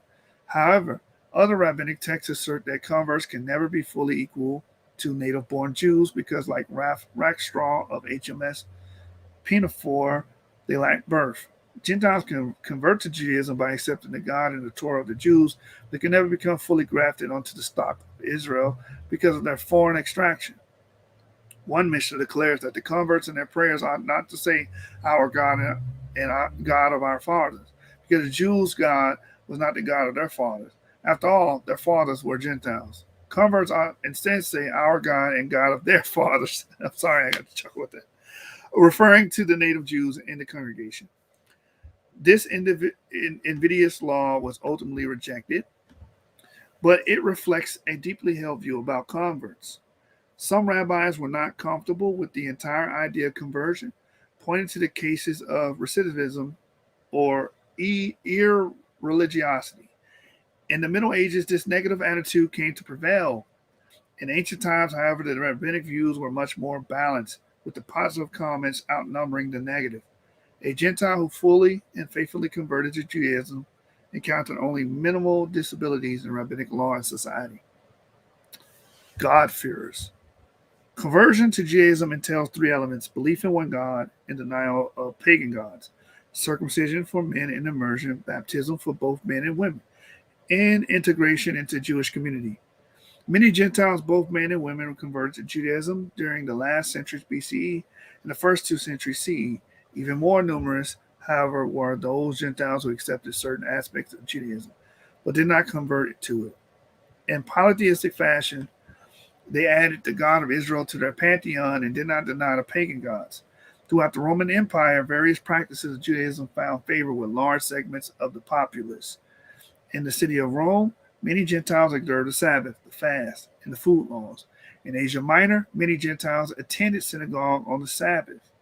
Although these Gentiles observed any number of Jewish practices and in one form or another venerated the God of the Jews, they did not see themselves as Jews and were not seen by others as Jews. Other Gentiles became God-fearers, not so much through religious observance, but through social connection. They befriended Jews or supported the local Jewish community in its activities. In any case, one Jewish practice studiously avoided by all these God-fearers was circumcision. They resembled the polytheists of the pre-Exilic period who feared the Lord, but who never changed their identity. In pre-Exilic times, conversion was not yet an option. In late Second Temple times, it was an option, but these Gentiles did not wish to exercise it. The book of Acts calls these people those who fear, or those who venerate the Lord. Acts 13, 16, 26, 16, 14, 17, 4, 17, 18, and 7. Modern scholars call them sympathizers or semi-proselytes, but these terms lack ancient attestation. Those who see Judaism and Hellenism as discrete entities are perplexed by the phenomenon of the God-fearers. Some haven't even questioned their existence. After all, how can Gentiles become a little bit Jewish? And why would they want to? The explanation is to be sought in other conceptions of Hellenism discussed above. Many Greeks and Romans adopted the gods, for example, Isis, Cybele, Mithras, Jupiter, Dolichaeus, and practices of various barbarian nations without converting or losing their identity. Similarly, thinking that the God of the Jews is like the God of other nations, they added him to their pantheon. They observed the Sabbath much as they would the sacred days of other peoples. They frequented the synagogues of the Jews much as they would temples or ceremonies of other foreign gods. They befriended Jews much as they would other ethnic groups. The many and diverse motives for this behavior need not be investigated here. This is the domain of the historians of the Roman Empire. Rather than look upon God-fearers as Gentiles interested in Judaism, perhaps we should see the phenomenon, the contribution of Judaism to the Hellenistic cultural mix. Greco-Roman cultures provides various analogies to Jewish ideas and practices. For example, many philosophers rejected polytheism and the cult of images. Stoic ethics closely resemble various streams of Jewish ethics. In the first centuries of our era, burial replaced cremation as the most common means of disposing of the dead. But none of these is the product of Jewish influence. But through the God-fearers, Judaism had a clear and distinctive impact on its environment. Observance of the Sabbath and holidays, attendance at synagogues, and the veneration of God were parts of the Hellenistic culture. The phenomenon of God-fearers implies another important point as well. Ancient Judaism was visible and open to outsiders. Gentiles were able to enter synagogues and witness to Jewish observances. Josephus insists that Judaism has no mysteries, no secrets, that it keeps hidden from the curious observer. This claim may not be entirely true. Note, for example, how secretive Jesus is according to the Gospel of Mark, but is essentially correct. Some Jews even engaged in missionary work. The Pharisees traveled about the land and the sea in order to make even one proselyte, the Greek word for convert to Judaism. Matthew 23:15. Josephus narrates that the middle of the 1st century CE, the royal house of the kingdom of Ababin became Jewish under the tutelage of itinerant Jewish merchants. Several writers from the city of Rome refer to the eagerness of Jews to win Gentiles to their side, if not for religious conversion, then at least for political and social support. There is no evidence for an organized Jewish mission to Gentiles, but individuals seem to have engaged in this activity on their own. Some scholars have suggested that much of the Jewish literature written in Greek had as its goal the propagation of Judaism among the Gentiles. The literature often emphasizes elements of Judaism that would make it attractive to outsiders. Of course, the elements that would make Judaism attractive to outsiders are precisely those that would also strengthen its hold on insiders. It is impossible to tell whether the literature was written to attract Gentiles to Judaism or to encourage Greek-speaking Jews to stay within the fold. In any case, during the 1st century CE, at least some of the Jews were trying to attract converts and God-fearers. Even after the destruction of the temple in 70 CE, the decimation of Alexandrian Jewry in 115 and 117, and the Bar Kokhba disaster in 132 and 135, Judaism remained attractive to outsiders. Gentiles were still eager to buy the spiritual wares of Jews.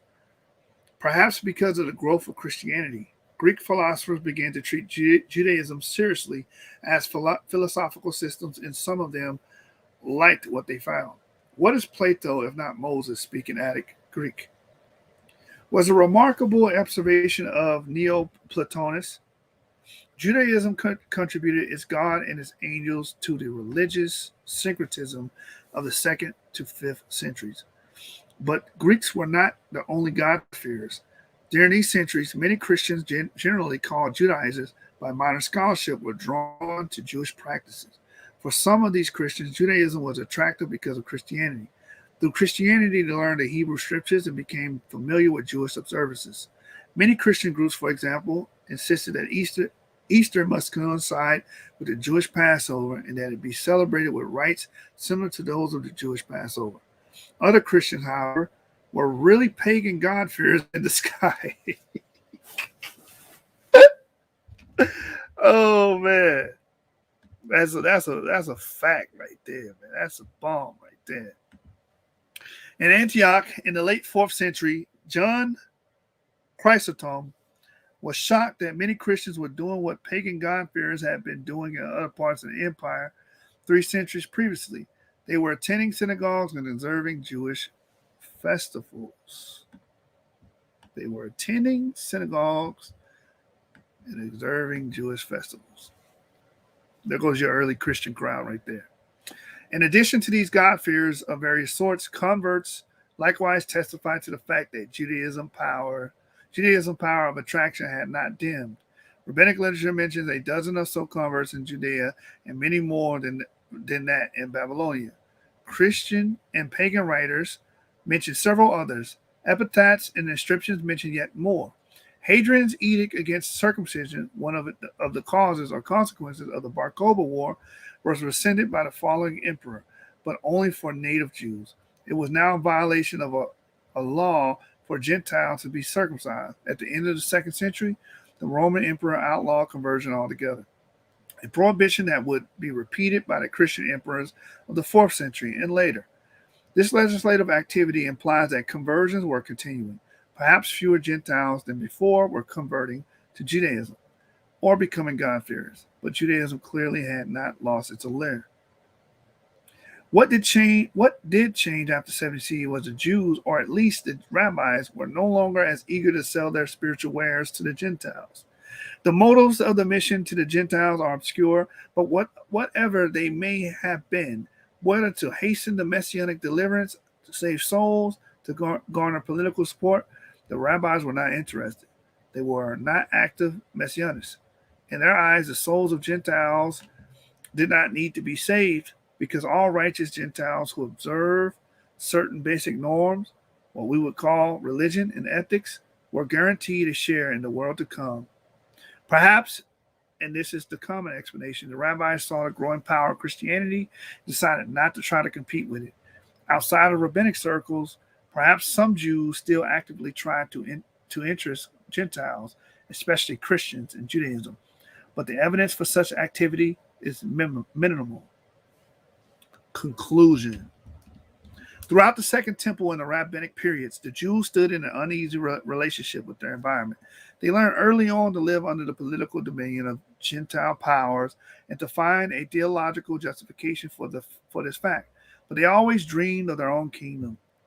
Several times in antiquity, the Jews tried to make their dream into reality, but only once with any degree of success. The Maccabees successfully turned a war for religious freedom to a war for political independence. But their rule was of limited duration and mixed success. In the cultural sphere, the challenge was much clearer. By its very nature, Hellenistic culture was a melting pot of ideas and peoples, and some Jews wished to obliterate all the distinctions between themselves and the Gentiles among whom they lived. Most Jews, however, tried to find a way to combine the ideas, beliefs, and values of the dominant culture with their own. It was never easy to define a line that separates the illicit influence that threatens to dilute and destroy Judaism from the licit influence that enriches Judaism and makes it modern. This was the subject of ongoing debate. In the social sphere, the Jews kept themselves apart, prohibiting all marriages with outsiders, but allowing Gentiles to convert to Judaism. Mirroring the ambiguity was the response of the Gentile world. Many Gentiles befriended Jews or became God-fearers or even converted to Judaism, but others, because of political tensions between the Jews and other elements in their communities, expressed a pointed anti-Judaism. The challenges mounted by the Gentile world in the political, cultural, and social spheres were distinct enough to permit varied responses to each. A Jew might say be quite accommodating in political sphere, wholeheartedly supporting the ruling power, but quite unyielding in cultural or social sphere. Ezra, for example, enjoyed the protection of the Persian king and supported the Persian Empire in return, but opposing the marriage. The Maccabees, by contrast, rebelled against the Seleucid Empire, but did not divorce themselves from Hellenistic culture. Some Jews, the extremists, were consistent. The extreme Hellenizers who supported Epiphanes wanted to merge Judaism more fully into the Hellenistic world in all three spheres. Revolutionaries of 66 to 70 CE had as their goals the creation of an independent state, the purification of the land of Israel from all foreign contagion, and the separation of Israel from the Gentiles. Most Jews, however, were not so consistent. Their goal was not consistency, but the perpetuation of Judaism. And that is the end of the chapter. Next chapter will be the Jewish religion, practices, and beliefs. Shout out to the pro literacy gang. God. That's it.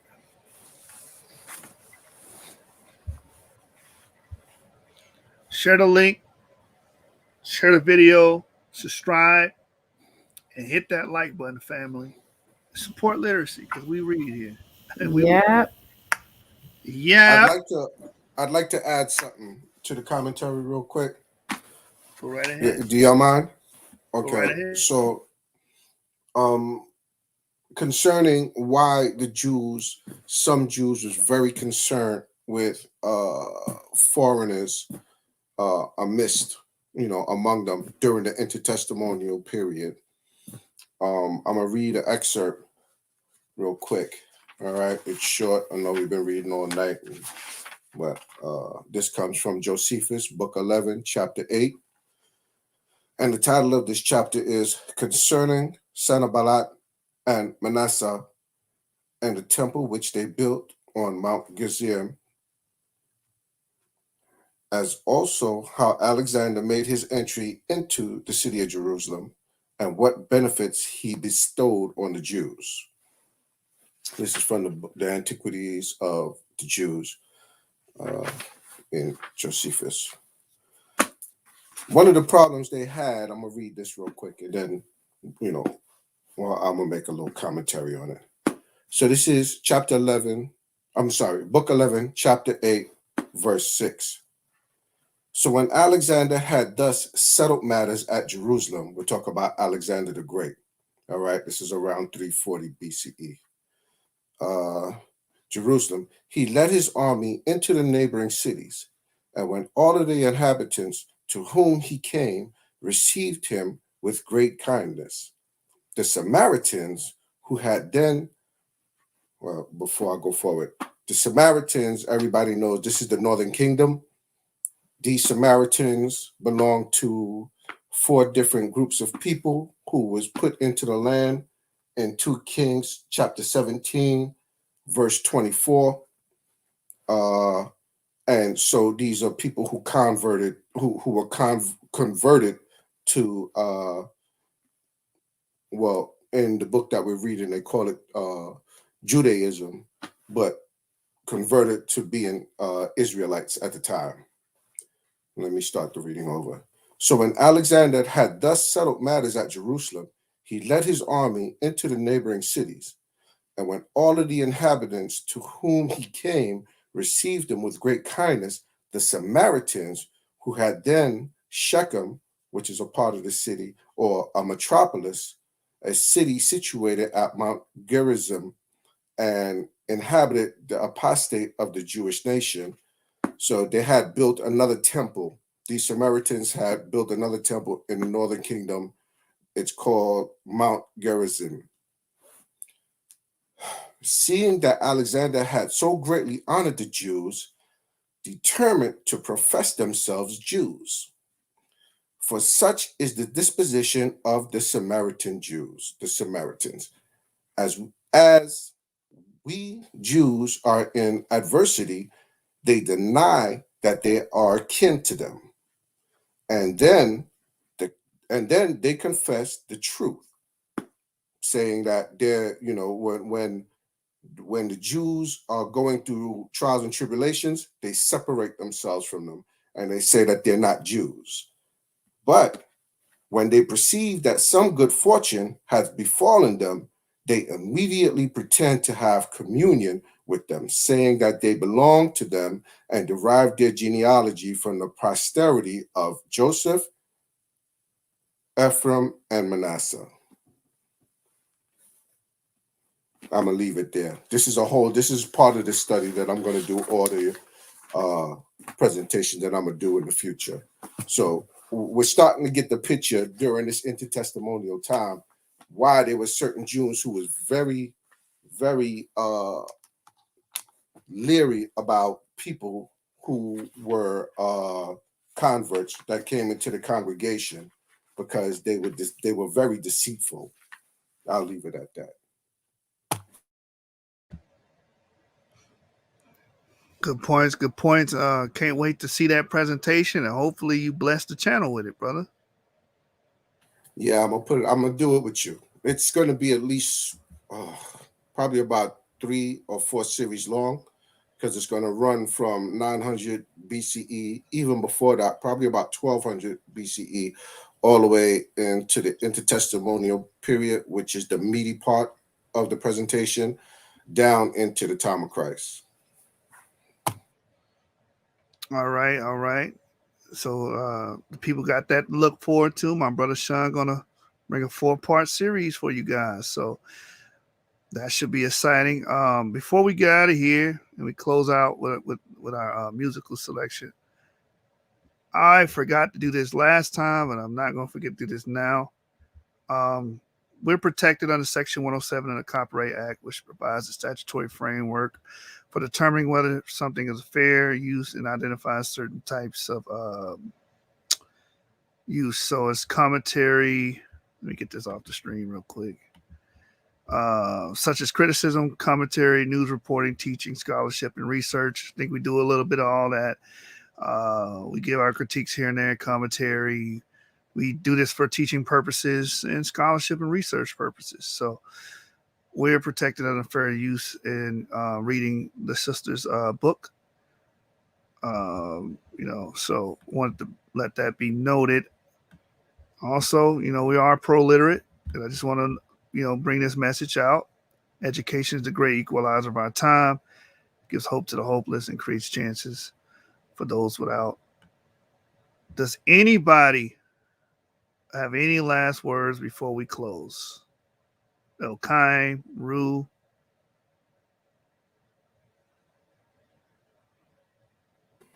I think Shabbat Shalom. All right. I got something to say real quick. Oh, go ahead, Sean. Yeah. I was trying to get Yeah. I'm trying to get Elkaim and Ru involved because I think Ray and you, Sean, you spoke for the entirety or most of the show, actually. But yeah, man, YAP gang. I was gonna say a lot of good points made up, a lot of good things brought out today. I'm gonna go back over this when my paper copy arrives and be doing some highlighting of my own. Oh yeah.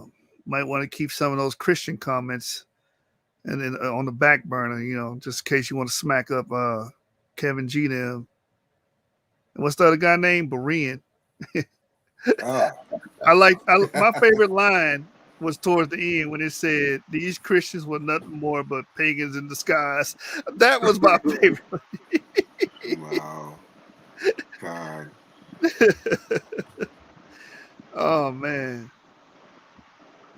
All right. So we're gonna close it out. I appreciate every one of you guys that came through and watched the video and continue to show your support and love for us. Hit that like button, subscribe. Source Gang, you know how we rocking, man. Yeah.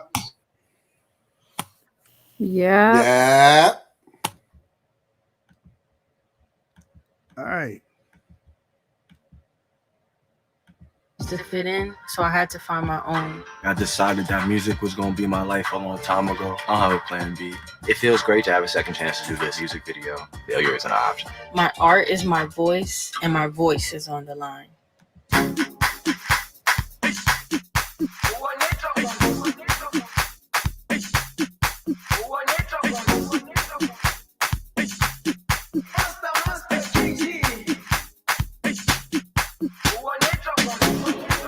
Jerusalema ikhaya lami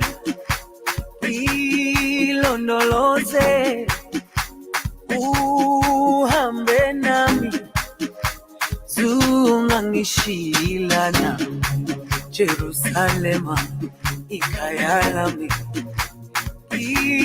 ilondoloze uhambe nami zungangishilana dawo yami ayikholana buso wami awukholana ilondoloze Zuhambe nami, dawo yami ayikholana, buso wami awukholana. Ilondoloze, zuhambe nami, ilondoloze, ilondoloze, ilondoloze, zungangishilana, ilondoloze, ilondoloze, ilondoloze, zungangishilana, dawo yami ayikholana, buso wami awukholana. Ilondoloze, zuhambe nami, dawo yami ayikholana, buso wami awukholana.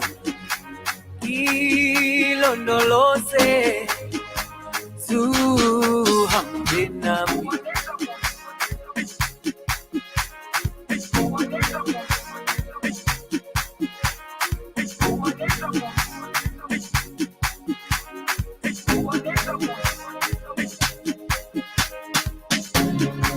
Jerusalema, ikhaya lami,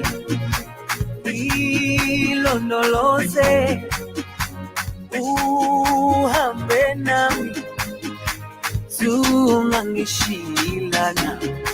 Jerusalema, ikhaya lami, ilondoloze, uhambe nami, zungangishilana. Dawo yami ayikholana, buso wami awukholana. Ilondoloze, zuhambe nami.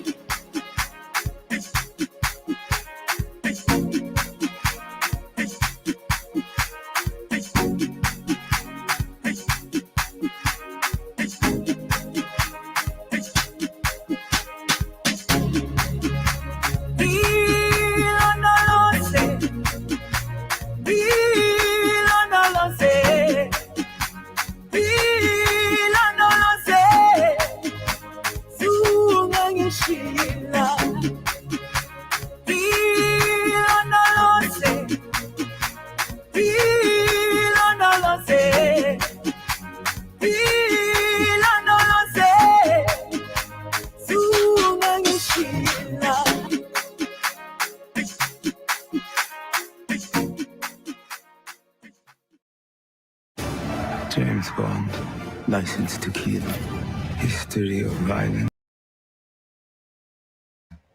Shabbat Shalom. YAP.